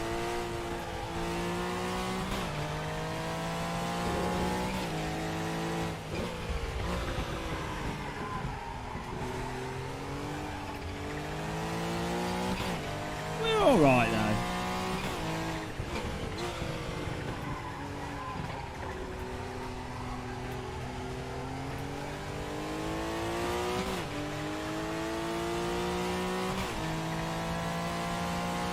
There's always an aero boy in your race. Oh, bloody hell, I put a wheel on. Oh, come on, car. I put a wheel on. It's that corner. Oh, what? Ah, lit it up going over the curbing. Great. Come on, car. Yeah, that corner's like insane. I'm going to like... Okay, I'm going like 140, but...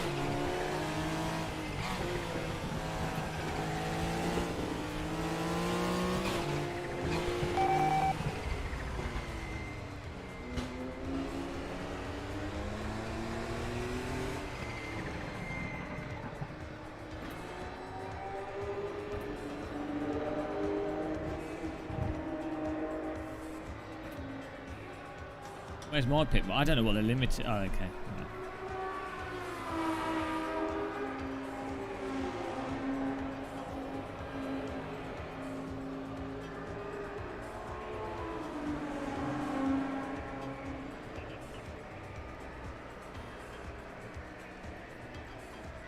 What?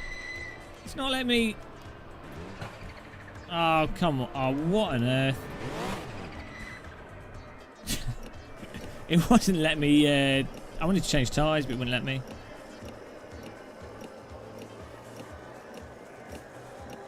Yeah, wow. I don't know why I couldn't scroll through the tyres there.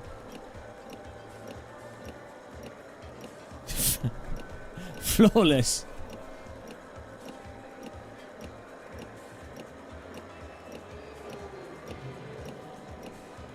What a drive! Yeah, I mean, the thing is, unless you've got a setup, I think it's pretty much pointless. That's just, you know. Hopefully the other cars will crash. Next level strats. I did unselect it when I was going through it. I was trying that. Oh, okay, did wheel set free.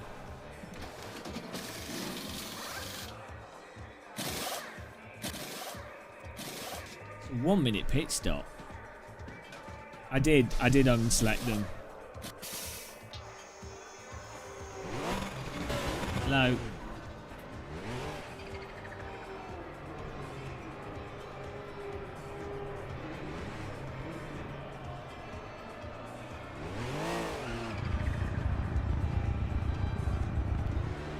Oh, this car, it does have a limiter on it.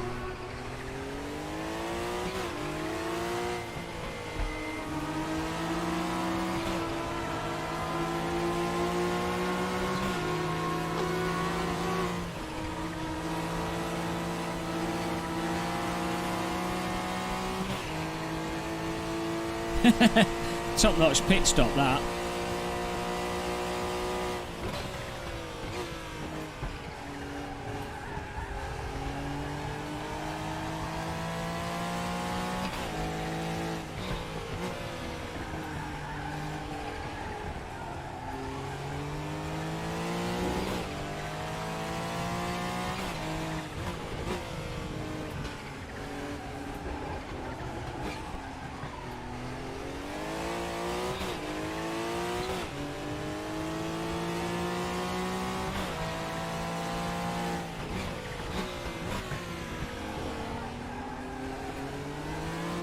Yeah, so when the fronts go orange, then they, oh no, they just have nothing.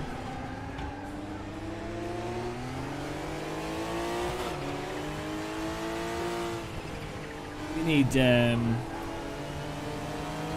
It's a shame you can't, like, in the pit stop, set downforce as an option. I don't know if these cars had a quick adjustable downforce on them there.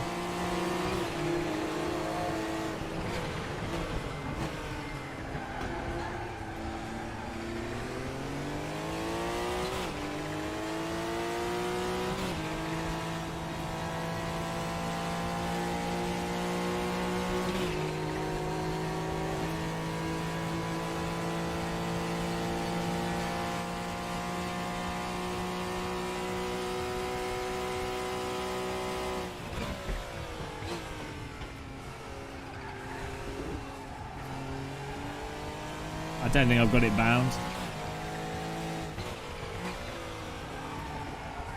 Or the ARB.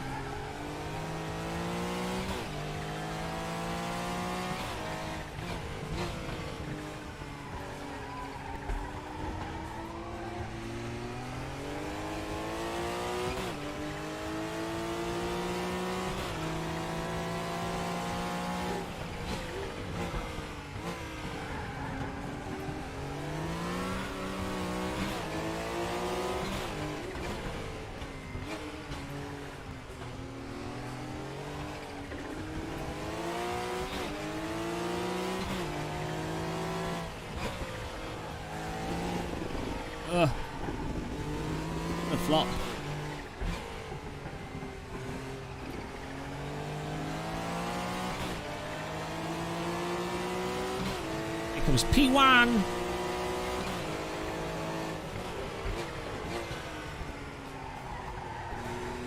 Oh, he's missed the cut. Well, he's having trouble as well with his wheels. He just missed the corner completely. Yeah. So, I guess everyone's having chronic understeer issues.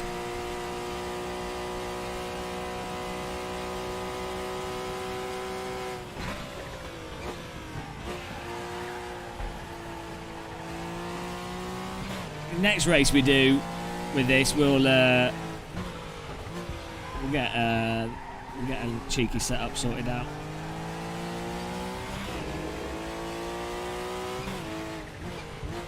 Best way to learn is to do.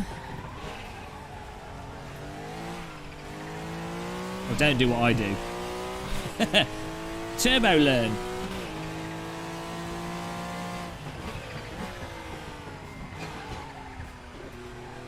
Yeah, I can't because there's nothing bound for it.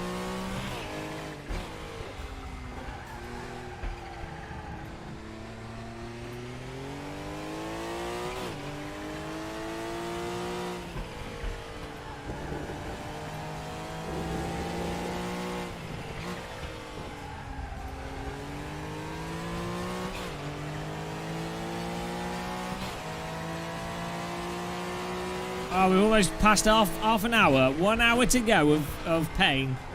And RaceRoom's great fun. Yeah, the ranked servers are really good. This is a disaster because I don't have a setup and I didn't practice for it. What I really wanted to do though was just see how this plays out. Mostly. So next time we do a race and we have a setup and practice the car a little bit, it'll be alright. I know what's going on.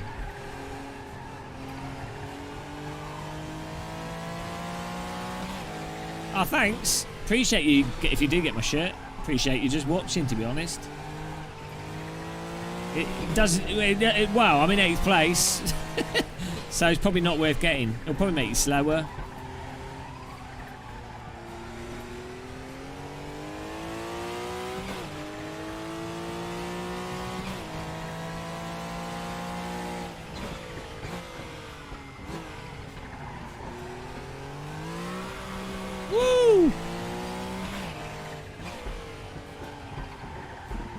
He's a very slow man in a race car. Trundling around on his own.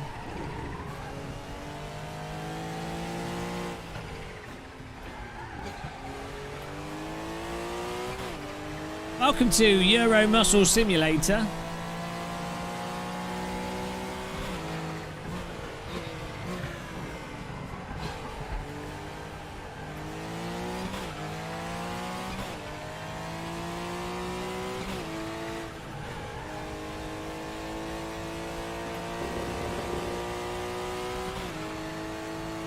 Hope you guys are enjoying this. Welcome to Suffer Time.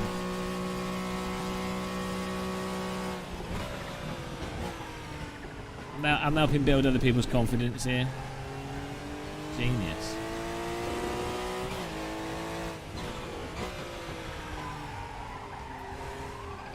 Glen is your favourite road track.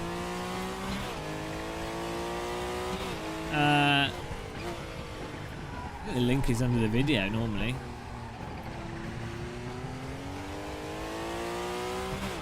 Does sound nice.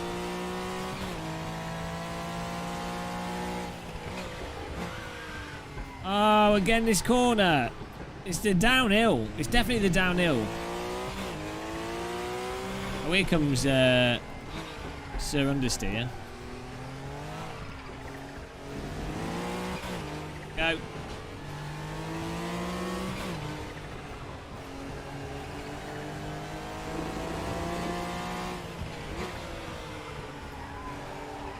Oh yeah, I know he's pitting. He's pitting for tyres as well.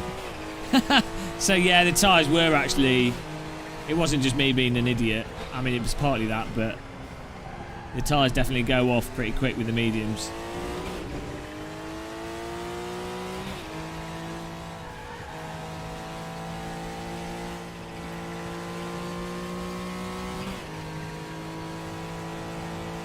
Yeah, it's multi-class retro.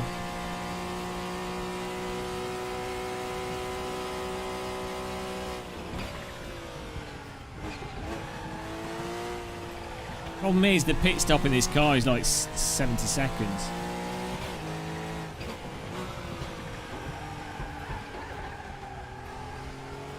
In my case, over a minute.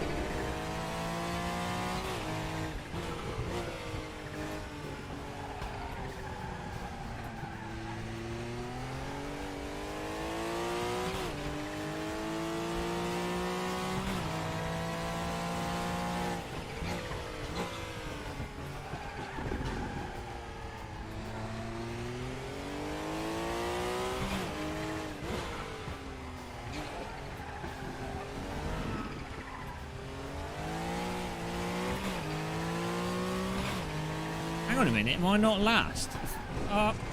We'll have to keep doing that.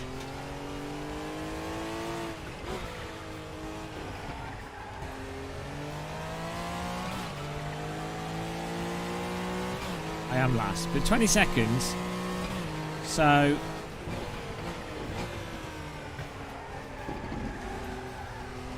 keep driving.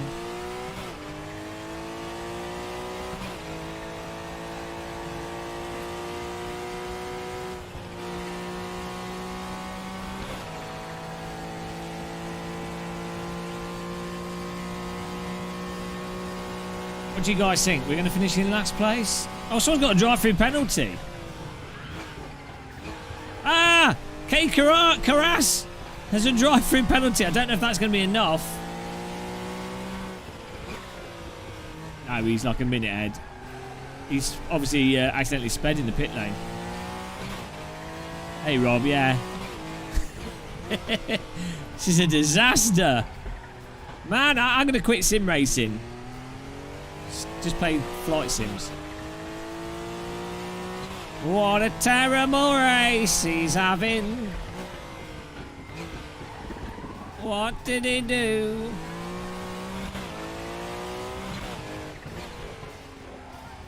That's how you learn now, as I say.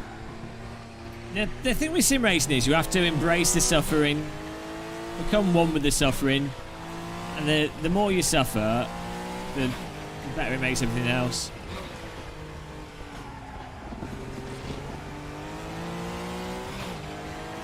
Yeah, the helicopter's awesome.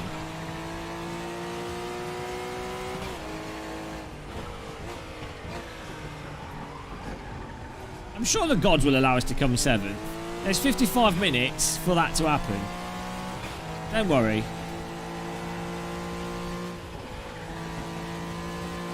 Maybe someone's computer will crash.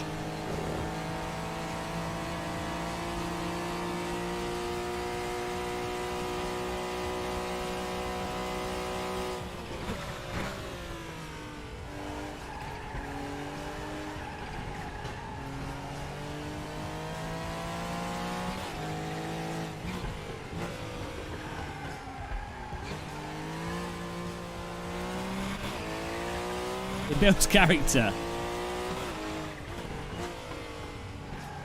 My character is that of a medieval peasant that's just caught leprosy.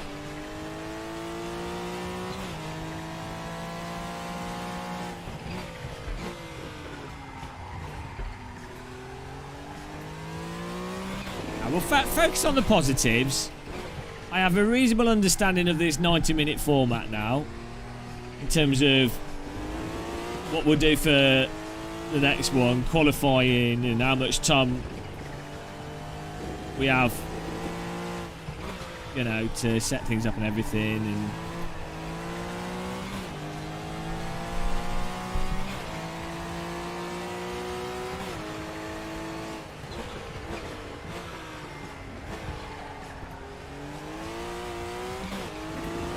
am I getting faster? I can't tell. This has taught me what the with these cars. Oh, Jesus! Oh, there he is. Ah, I'm not last.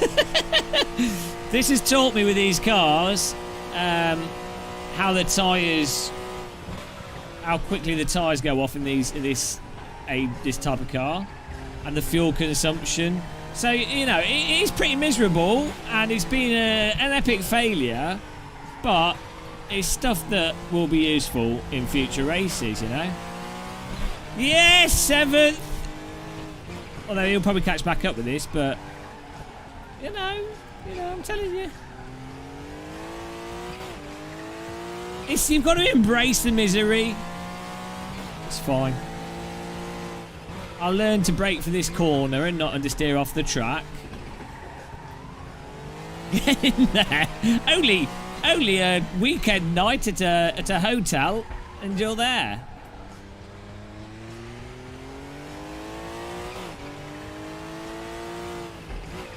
He will overtake us again, but at least we're not last for a bit. Sponsors are happy.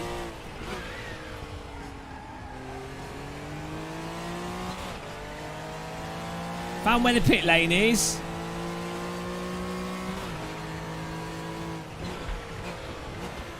Haven't wrecked anyone. It took 30 laps. Look, it wasn't on the sat nav. I can't help that.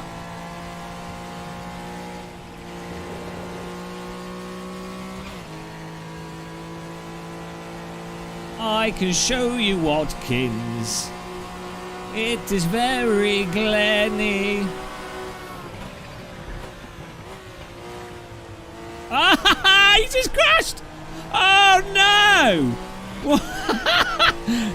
Oh no, unlucky. Thank you, whoever that was. It acted as a wall there. Skill! It's back on, guys. It's back on. Maximum, not last hype. You know. Will he get back up with this? Probably will do. Absolute technique.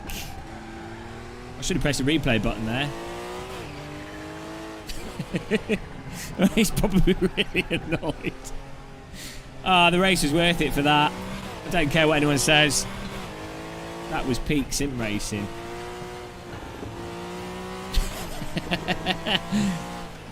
Tonight on Police Camera Action, a local chav crashes into the back of a school bus. Bam, bam, bam. Hang on, no, that's 999. Throttle, throttle, throttle. Oh, hello. 77,777 laps to go. Okay, thought I was bloody a Rise Chandler thing. Thank you, Thomas. Really appreciate the donation there. Thank you. 77 billion years to complete this race. It is pretty torture. It's pretty painful, but I know my front left is already noodled. It's alright though, we're learning. I think this is bit, you know, it's different, isn't it? I think we'll do.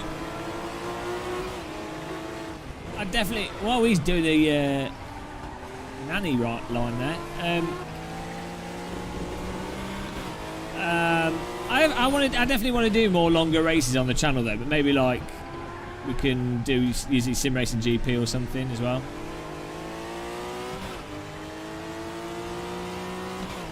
Nothing captures the suffering of sim racing quite like 60+ minute races, you have to be honest.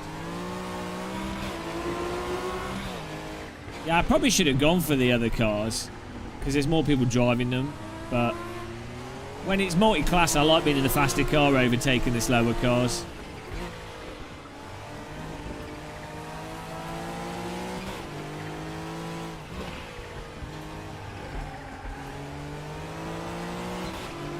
It's psychological warfare with these donations.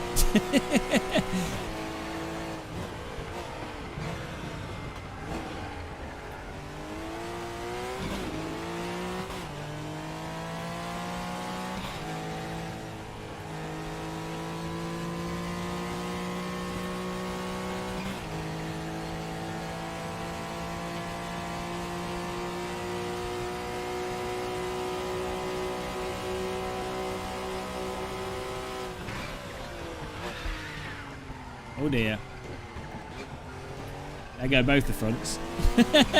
They're both gone now. They're both orange.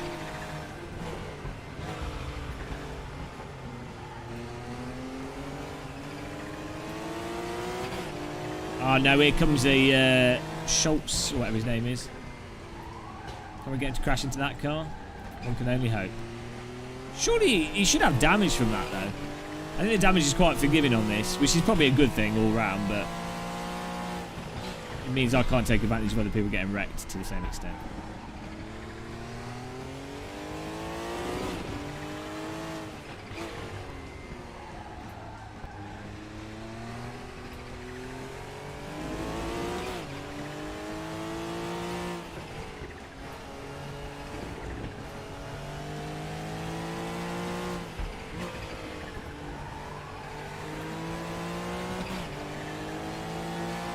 They're ready to, well, yeah, they're ready. They're ready to come out of the microwave. I'll be really happy if we can not come last. These other guys haven't pitted, so I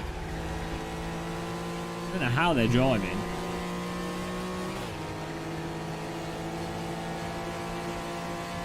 Hello, midlife crisis.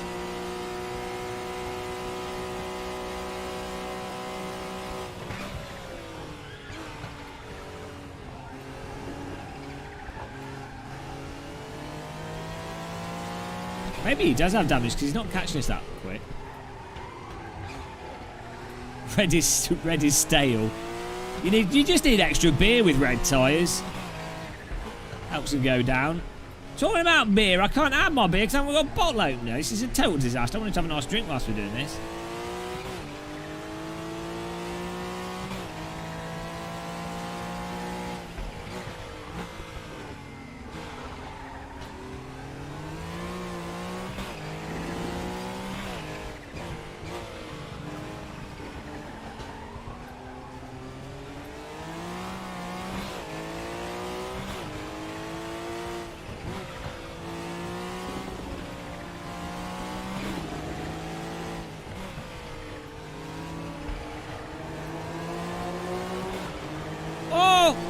Oh no. What's that about? Oh, that was the ET car. I thought it was one of the other guys. Oh, thank you. Thanks, Big Gawler. Appreciate that. Did you guys all watch the helicopter video? No, I'm not saying you need to go and watch it, but the helicopter from Microsoft Flight Sim was fantastic fun. Bloody hard, but good fun. Have we got any? Are there any viewers that are helicopter pilots in real life? Because I'd really like a helicopter pilot to review it. Because in my opinion, it seems like it's a little bit too difficult, a little bit delayed. But then again, like I've only really, in my mind, the DCS Huey is the most realistic simulated helicopter I've ever flown. In that it's, I get, if you'd never fly a helicopter, it'd be tricky, but if you like helicopters, it's quite easy.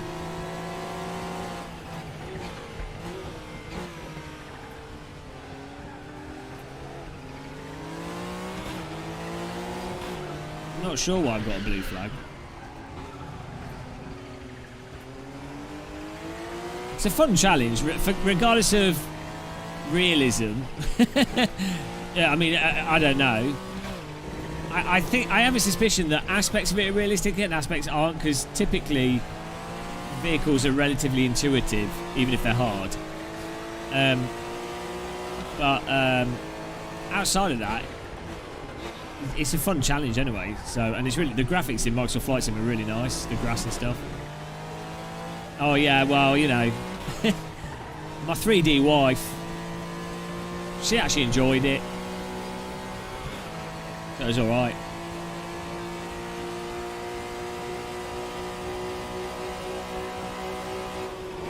Whoops. Throttle. Hello. 769 October sexy million 777 non sextillion million octaveng jatillion 777 rice 69 sextillion 777 777. This is going on too long now. 1,777. When will this stop? 777,777. Thank you for that. No, it was a good troll because like I know the donation so well. If there's anything slightly different, it's like, oh what?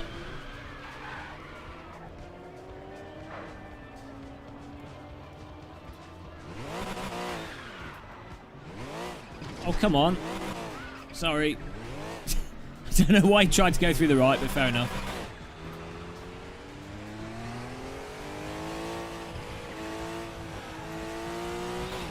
My tyres are not very happy. Goal achieved. Spin. Oh, I was trying to look to let the car go past.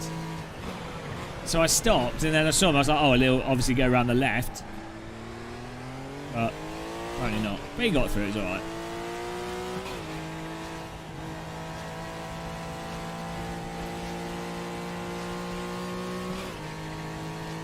Fake donations fault. Oh, here we go. 20. So there you go. You can see the times there.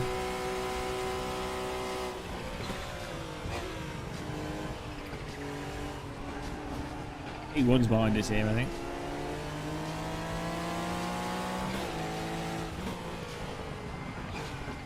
Oh man, when the fronts are like gone, you're just in trouble, totally.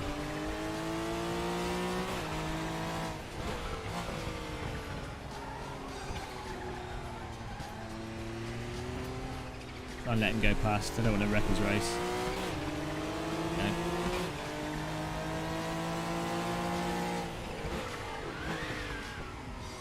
Yeah, I think the other issue is when the fronts go, the car locks up a lot easier.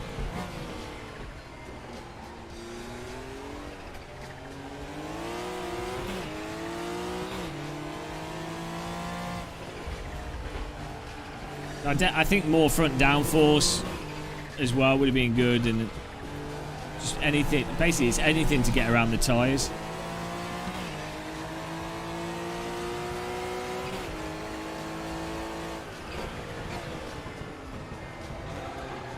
Oh, we can still come 7th, don't worry. I believe I can 7th.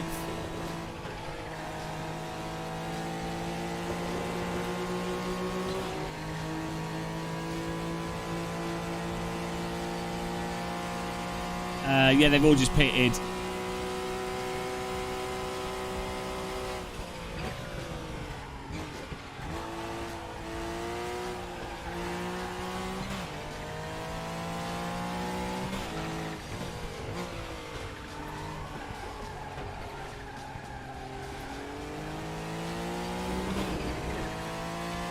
That's true, Erwin.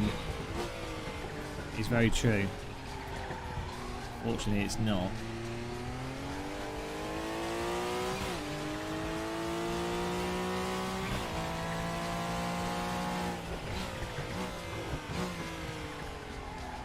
Oh, now all my tyres are yellow. Thing is, if I can stay out until my fuel's really low, we should be able to do one. 30 minutes is a full fuel tank.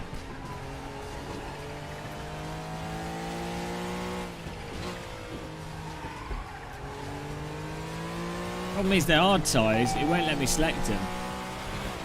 I will now. Last time I did that, it didn't let me select him.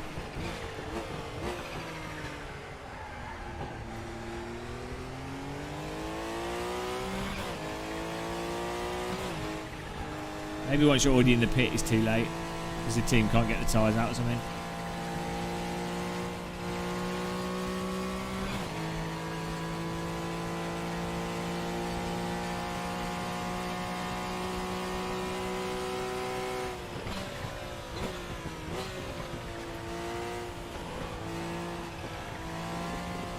That's a 100-litre fuel tank.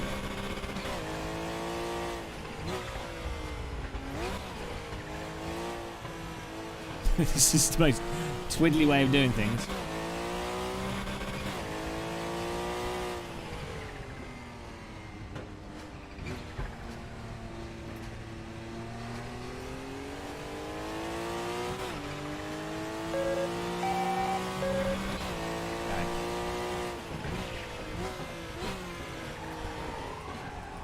Yeah, it's a stick, but I don't have it set up. Don't worry about that, Rise. Don't worry about that. It's all good.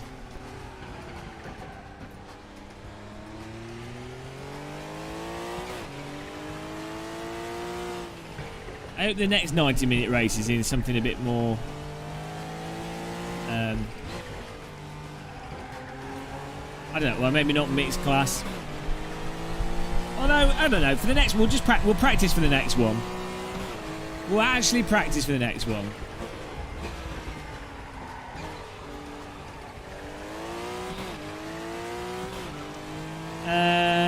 It can do a little bit. I don't know if it is in this case.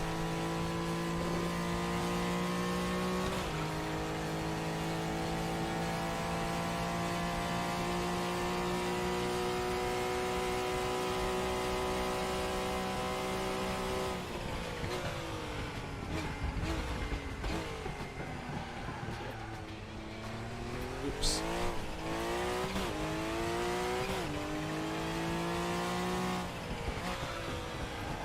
So I'm gonna stay out until my fuel is 0. Ideally, we should be able to get to like 25 minutes, or like 30 minutes will be fine.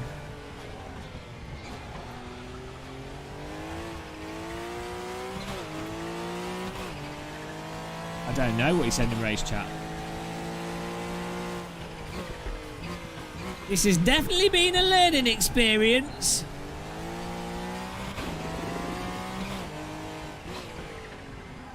Hope you guys have all learnt this experience with me.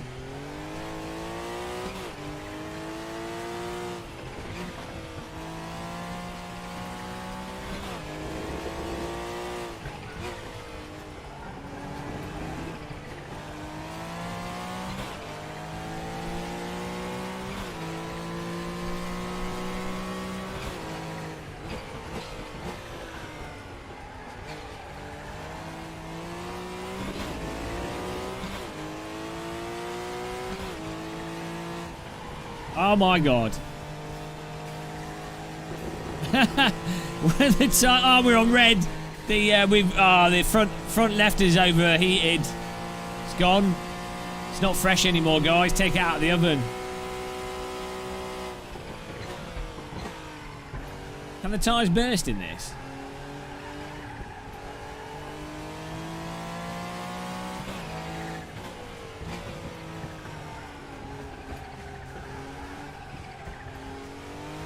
I think we can do another 2 laps on this flashing tyre. I think the flashing must mean like, oh, everything's fine. It's like a Christmas tree LED, I guess.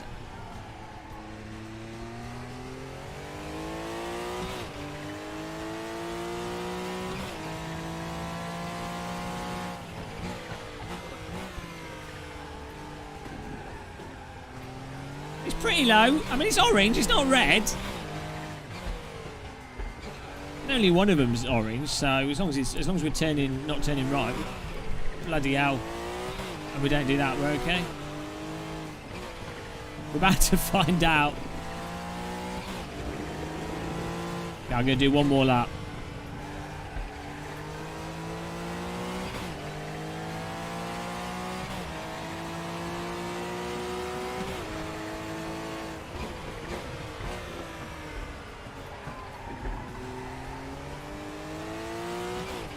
It's medium.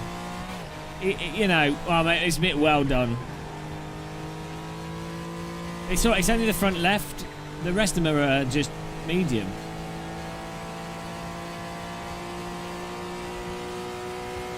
Well, it's flashing. It's orange and flashing. But the pot of tyre water, or whatever it is, the jar of tyre honey, it looks all right. Thanks, Rise. I will do. Wow, Team Muscle, guys, we're unstoppable.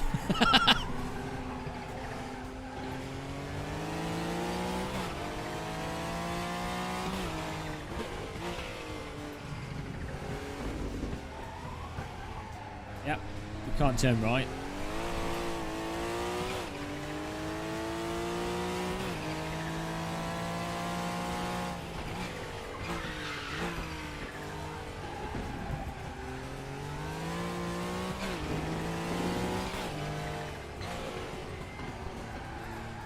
This is like riding a unicycle in snow. Somebody's about to go green. Oh, okay. That makes sense. Right, one more lap on the flashing orange tyre.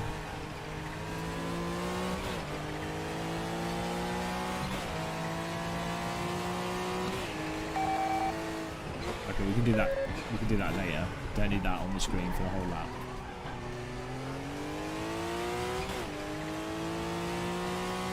I've done a bit of a Ferrari strat. Oh my giddy aunt. Ah, the understeer. I've done a bit of a Ferrari strat on this. Oh, just let him go through. Oh no, he's not got enough speed.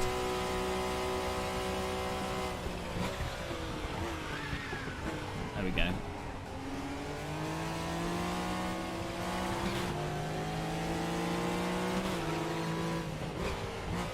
Oh, both our front tyres are flashing orange now. They're ready to come out of the oven. Freshly cooked tyres. Beautiful, can smell them.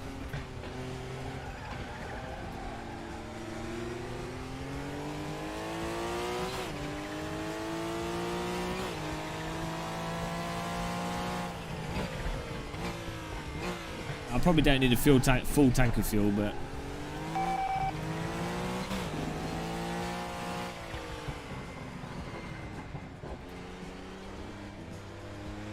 oh no, I made a huge error here.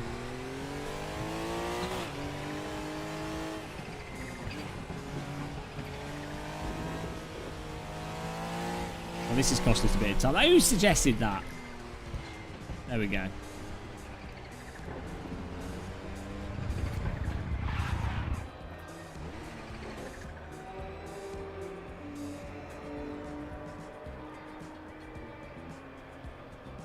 Okay, let's go a bit faster than 40. Ah, you... Shit. You can't change them once you're in the pit lane. Bugger. That's what it is. You can't change the tyres once you've entered the pit.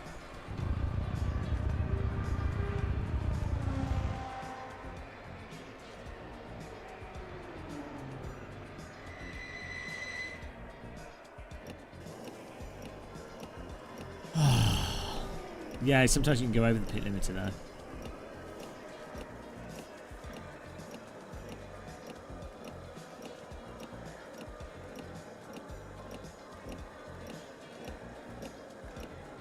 I wanted to put hards on, but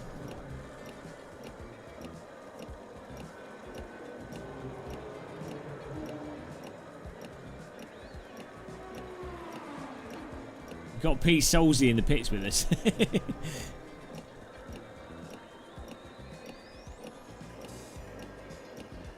No, don't think so. Ah, it's gone.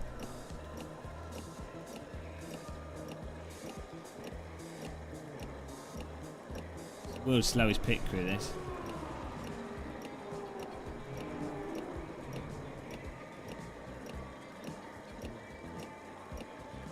Bloody hell.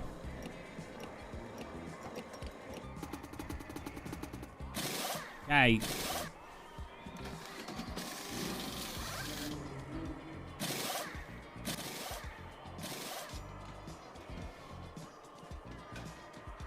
Come on, guys.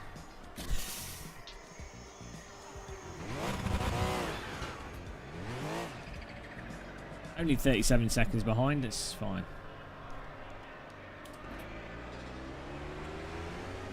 Well.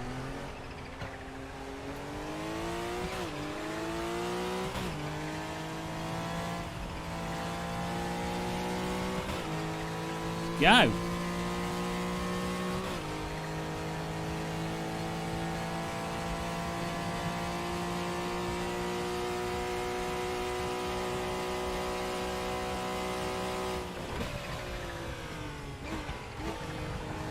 No sliding here.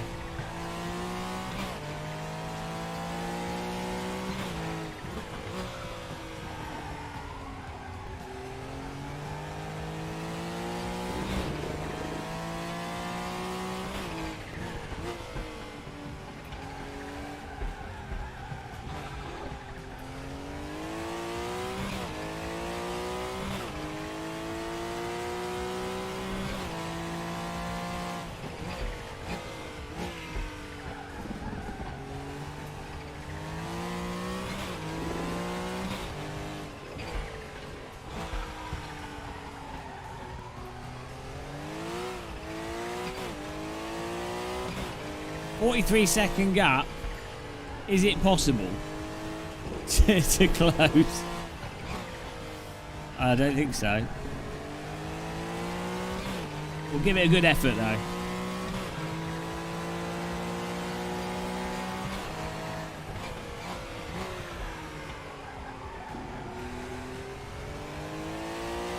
If we could not come last, that is an achievement. That's a victory.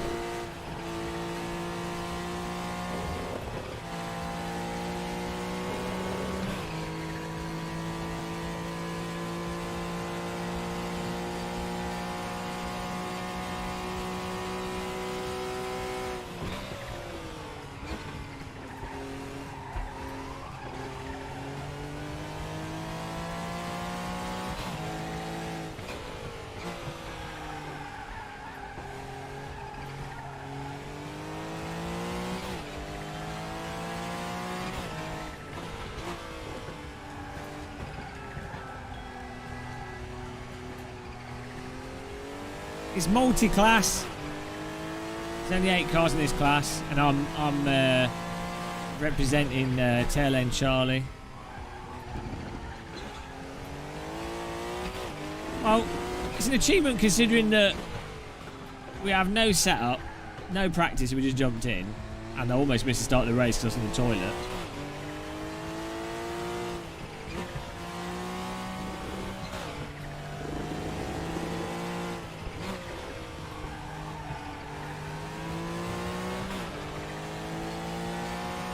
Learned RaceRoom pits. That's it. More productive than a game of golf.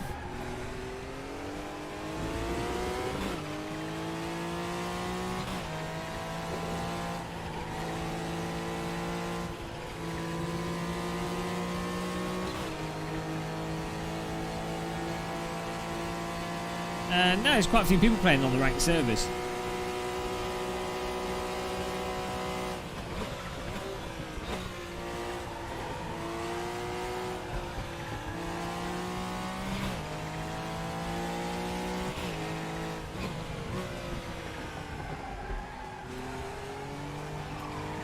Go!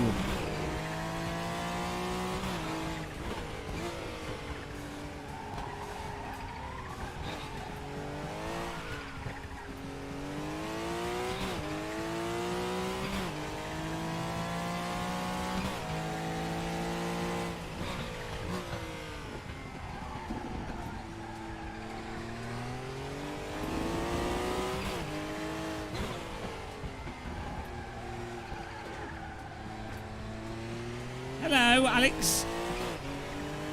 Hello, Rob. You're catching. Stop the count. I don't think we are. 47-second gap. We just need someone to crash. This is what it's like driving for Haas. This is the ultimate Haas experience.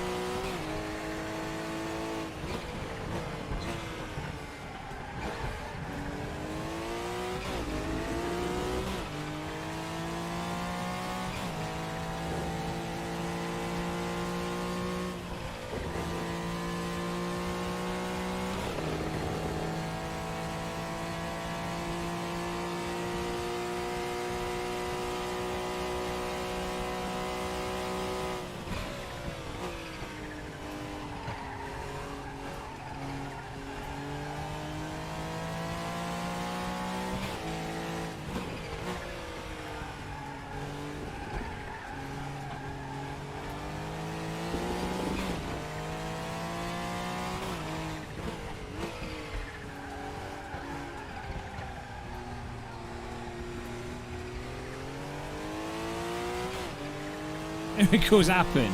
Well, maybe the server will crash and only I'm left on it.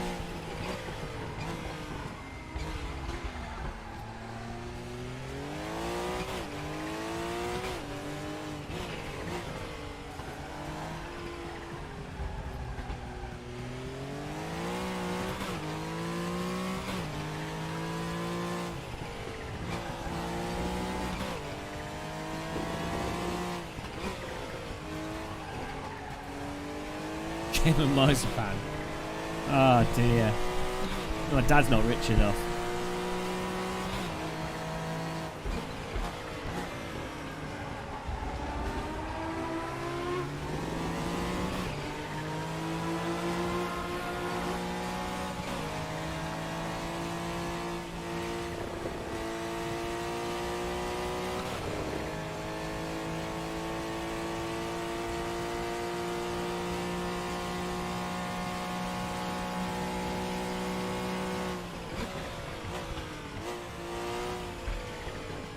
guy go past.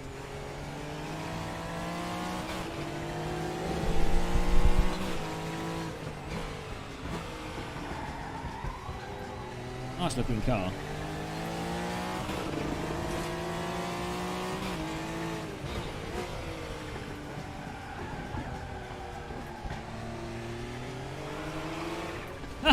I can't, like, with the setup I've got, I can't even follow his line at all without just flailing around.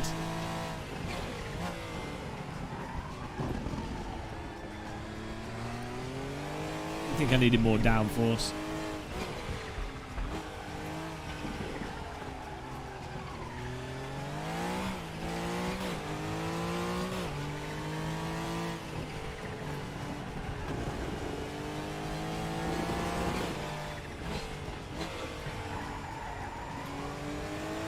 Heating his exhaust fuels.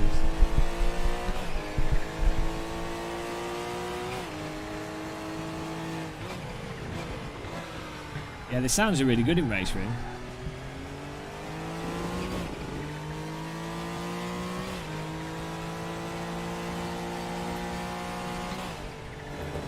Man, I'm starving.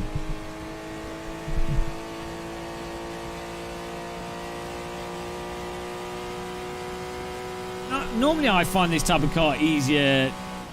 Relatively speaking, I'm normally more competitive in this type of car. Like the harder a car is to drive, normally I do better. Probably because I'm having a DD wheel.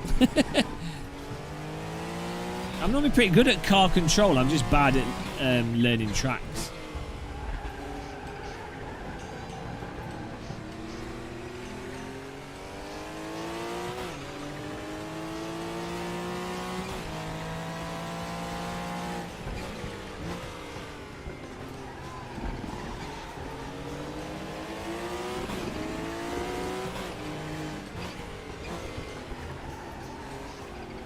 Whistler!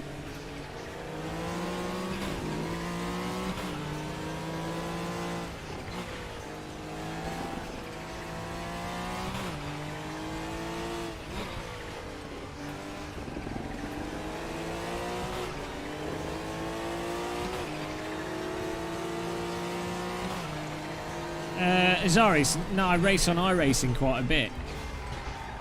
And some of the people that race with us are pretty fast drivers as well.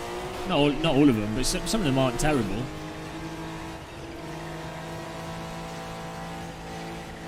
And I have done, prior to live streaming, I have done racing with faster drivers as well.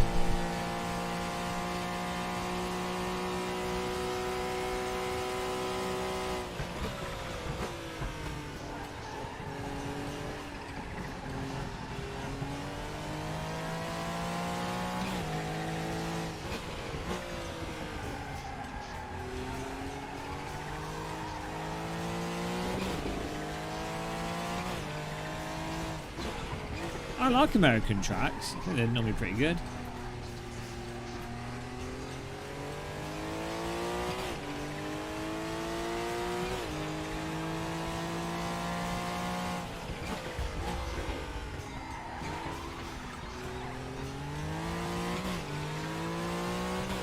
We're actually gaining on 7th place now.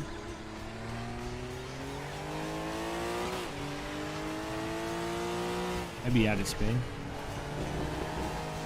The gods can still put us in 7th. Got 18 minutes for it to happen.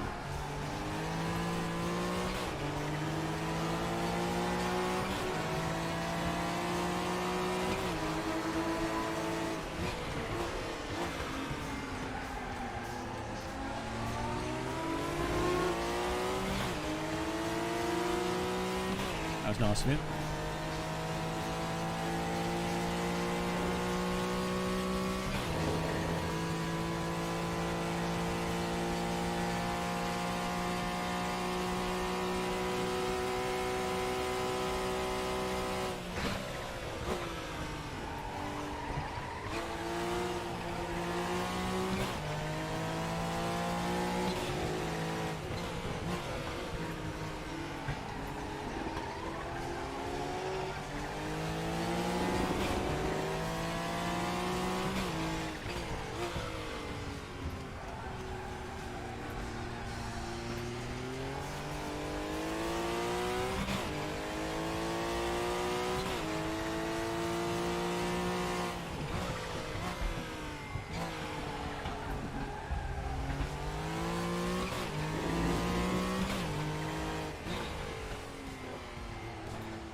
Dee go! Feel sorry for her. That's the so when I die, that's what will be left behind. People singing DD Girl in their heads. It's my contribution. DD Girl! What a babe. What a beauty. You need tea? I need tea. Okay, we're not catching the other car in front. He's, laddie. He was just caught in traffic. What can we do? Like, have we got anyone from Sector 3 watching? Can you crash the server for me?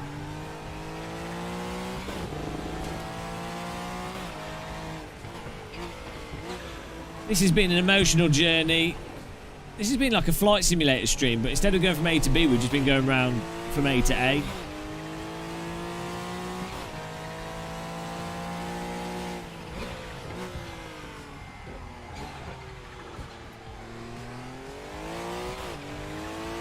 I don't know if Watkins Glen is growing on me, or if I hate it. No, it's a good track, actually. It's a good track.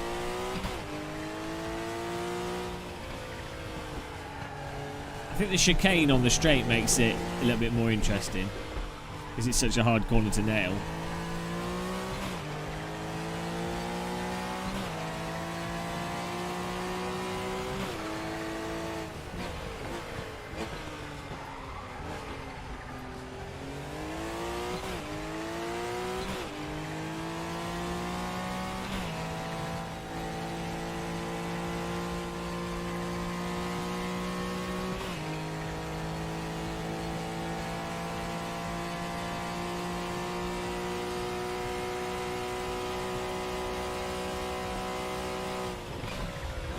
The driving bit was pretty clean in this at the start and stuff when we had traffic.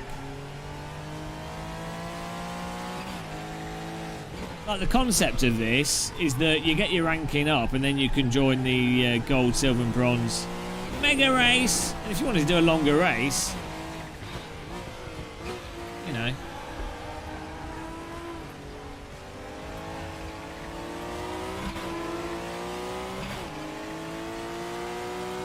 It's just P7 getting caught in traffic. I'm not actually faster.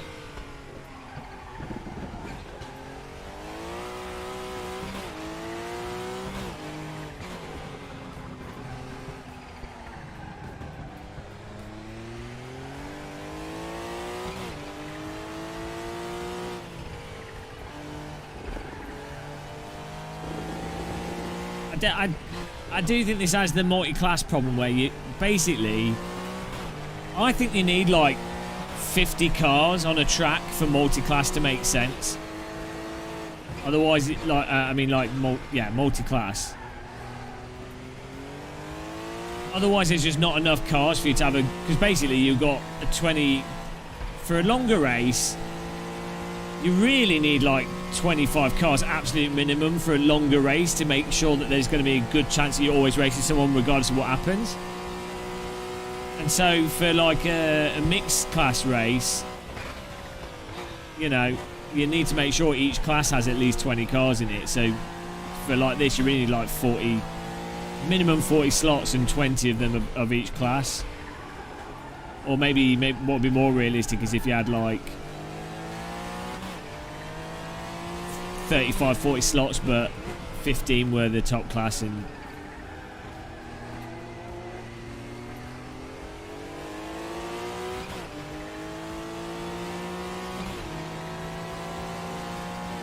Yeah, I'm just saying in general, that's what you need for multi-class to really work. So like on iRacing, you need at least like 10, 15 LMP2 cars in that, what's it called, IMSA. Otherwise it's just dull. Like, it just doesn't work well. Like, unless you can do that, you might as well just make it single class.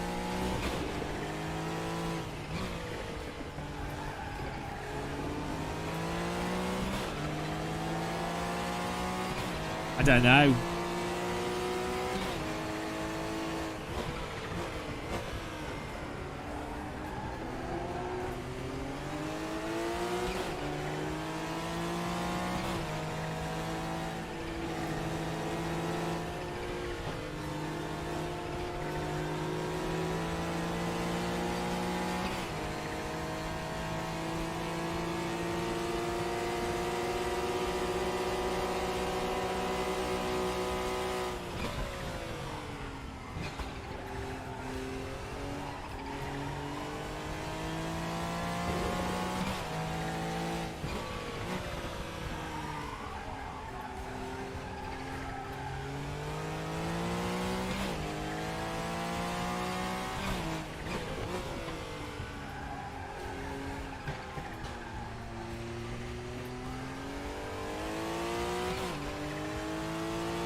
Oh, hang on, we get with 20-second gap here on P Sol Olsey. I think he might have had a spin.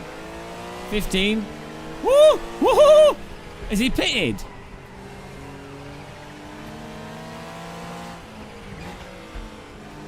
Oh, he's quit. 7. He says his shoulder's hurting. Oh, guys, I told you. I told you. The gods have caused bodily damage to him. Ah, you can't mess with the Lord of 7. That's it. That's it. The dream. That's all we needed. Oh man, I hope he's not actually injured. Seriously. You shouldn't mess with the muscle though. This is what happens. Voodoo doll technique.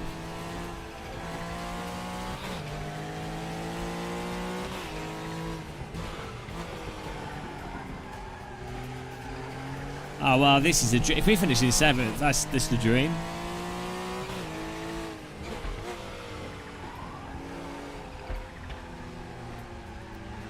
Why the smoke display?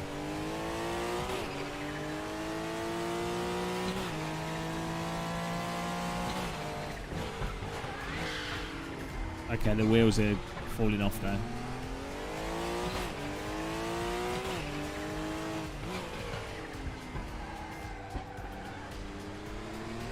Yeah, see, he needs more game of muscle.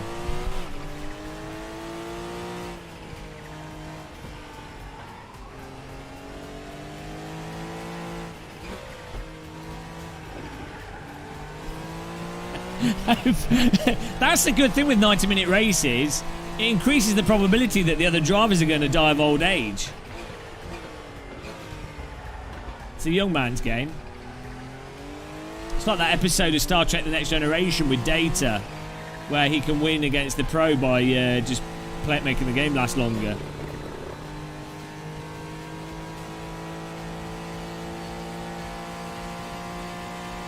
Yeah, 6 laps. I've got enough fuel though. My wheels could fall off, as I have both yellows.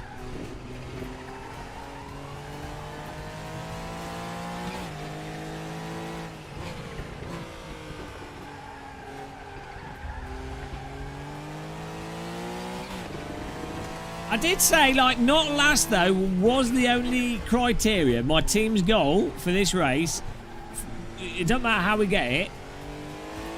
It's all about the results, you know. Oh no, my tyres are gone. Yeah, no, if I said that, then I have to set like the fastest lap 3 times in a row.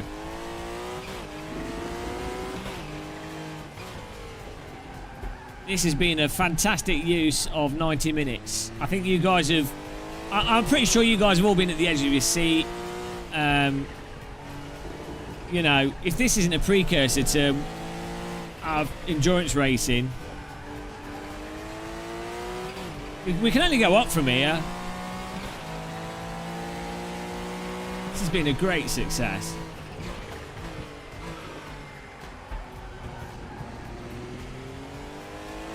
Person dies. Game of muscle, great success. It's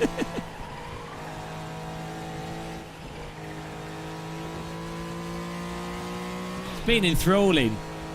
It's been like a Buddhist sand art thing. Experiment thing.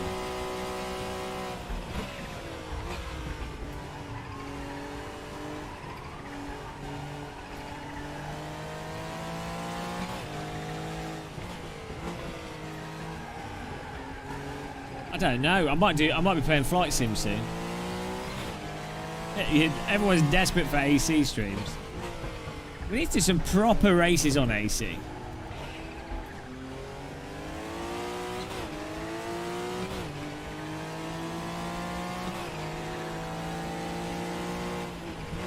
I'm the unsafety car. I actually downloaded Pro Evolution Soccer because you can get it for free. I think with like the basic team.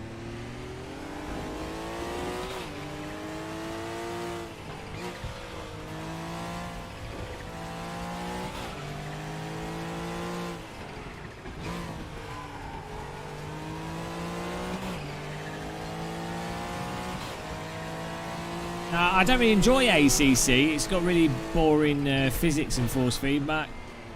Maybe do a longer race now. I don't know. I just don't find it particularly fun to drive.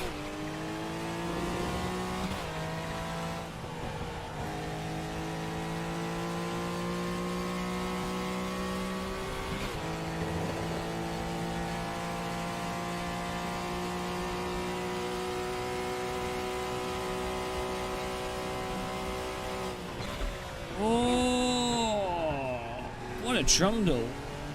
Martin Brundle.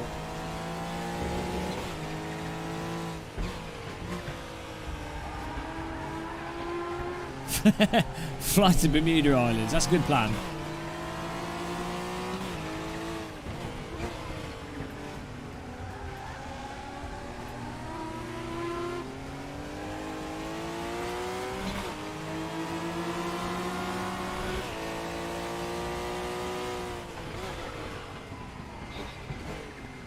I love going wide on that corner.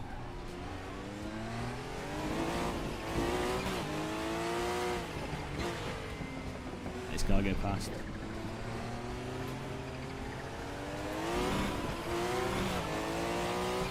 I'm trying to get on the throttle to get away from the other cars so I'm not slowing him down. Whilst also trying to let this guy go past quickly. It's a nightmare.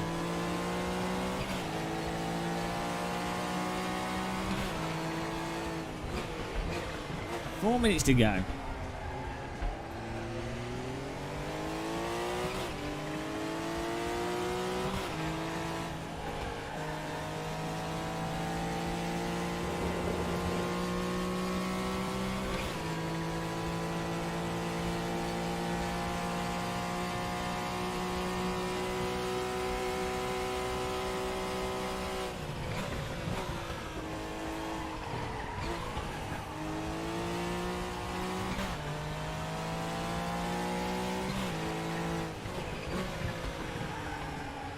I'm so hungry. Bloody hell. Absolutely starving.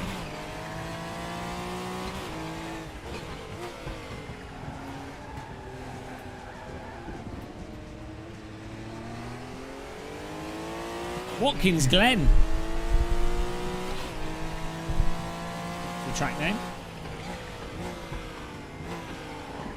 Yeah, now I know that right-hander is like, it's actually very steep, but I think in VR I think it'd be more obvious, but in 2D it doesn't look that steep, but actually it is pretty steep when you compare it to the other corners. It's quite a fast corner and then quite steep, which is why the cars. Come on, man.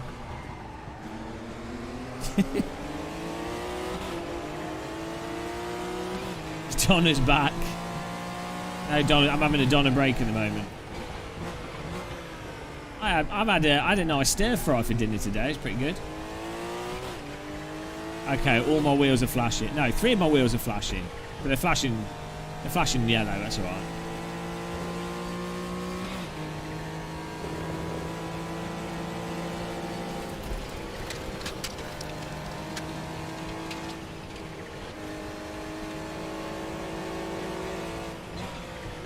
Close. He obviously didn't see me, so.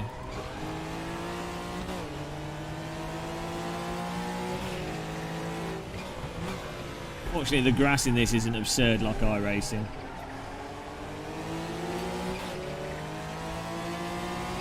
No, not really. Unless that new PlayStation VR headset leaks information sounds interesting. There's no real point unless... So I would get a new VR headset if the headset was a lot smaller and had a larger sweet spot. Outside of that, there's no point in... I'm not interested in more resolution or more field of view, or... All that matters is comfort, really. For me, lighter VR headset and larger sweet spot so that when you look around you don't get blur and things. That's it. Oh, bloody hell. No, bloody hell I are. Don't you start. Oh my god. I know you're joking, but I swear, you know, you go a bit mental when if you're on YouTube all the time, you live stream a lot, or you read a lot of comments. It really does make you go a bit mental. Because in reality, when you know when you're like talking to people in real life, you kind of know them, so you know when they're being like. Right, basically, in real life, if someone's an idiot, you're like, well, they're an idiot, so I just ignore everything they say, so you don't bother wasting any of your mental brain power on them, because you're like, well, they're an idiot. Done. The problem is, every time you read a comment online, you have to give people the benefit of the doubt. That they're not an idiot. Like, you should do that with anyone you don't know in real life as well. You should always give someone, or even if they're an idiot, you should try and think of the most positive interpretation of what they're saying. But yeah, humans aren't designed to talk to 1,000+ different people, you know. Oh, hello.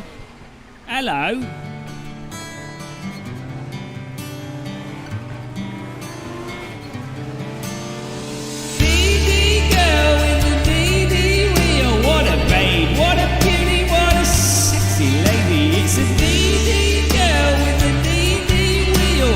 She does 90-minute races in the sleep. Sneezing. Sexy girl. DD girl with the DD wheel. What a babe, what a beauty, what a perfect woman. Everybody needs a DD girl. Put a DD girl in the sim ring. Everybody wants a DD girl. Baby, put her in the bathtub and turn the electricity off so she doesn't die. DD girl with the DD wheel. Beautiful direct drives of her legs. It's a DD girl with the DD wheel. Every single race 100% FFP. DD girl with the DD wheel. She can win without any practice or setup. DD girl with the DD wheel. Fanatec, SIGUQ, AccuForce, Magic. She's gone. She has disappeared off your screen. Where did she go? Probably to a local brewery to have a pint of beer. I nearly blew the engine up there. Thank you for becoming a channel member. Appreciate that.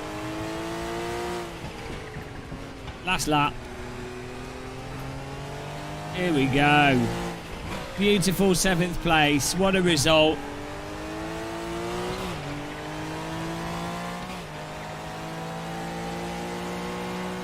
That's it. All I can say is, what a great use of time. Get in there. Well, thankfully, one of our opponents died. That helped.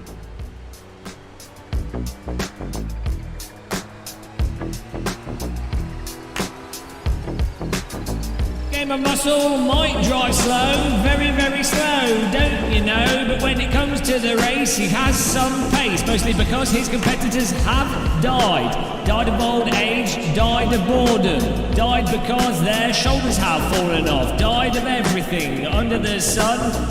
It's not gonna be fun. Game of muscle taking advantage of the death. He is like the plague in a sim rig, plague of the sim rig. That was that song. Rating -15. You know, another man's loss is a Game of Muscle win. Oh Jesus, I'm so hungry. I didn't realise 90 minutes of driving would make me so hungry. Do I have my sounds on? No, they won't let me publish on there. Too avant-garde for them. Did I get in some rep?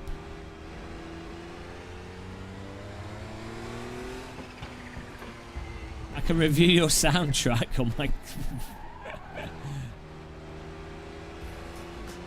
popcorn. Ah, dear. I hope the next combo is something more popular. All right, Rob. Thanks, man. Have a good one.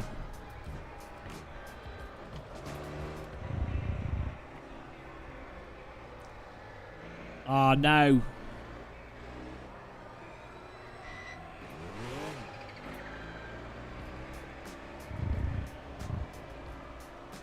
Get in the pit. Eat the fish from your wall.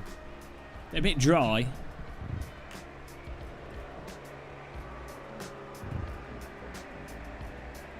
No, 90 minutes of Group 5 at Macau. I don't think these cars can even get around that corner. Wow, here's the results here. P. Polwakazek in first place. Key Kras is second. Viva Krevi in third. G. Grot fourth. R. Andy fifth. Ada Silva sixth. Myself in seventh. And P. Slolsey in eighth. T. Namun won the other category. Wow. Wasn't that exciting, guys? Wasn't that exciting? Next week, these tracks will be changing to something else. Well, next week, I mean, like tomorrow. So not next week. That's not how that works. Yeah, I got 7th. It's all good. I'm gonna get some food now. I'm not sure what we'll next be playing. Hopefully, we have a nice track on our Titus server next week, and it'll be interesting. But guys, thank you for watching that extreme exciting race. Next one, we're gonna get a setup, and we're gonna put. Maybe we'll do a little bit of practice, and we'll see what we can do. Cheers, Axel Otterberg. We'll see what we can do with the setup. You know, bit of practice, smash it. But until then, guys, thank you very much for watching. Thanks for tuning in. Thanks for the donations and the channel memberships. Bob H. Bob. I'll see you guys. Have a good night. Good night. Bye.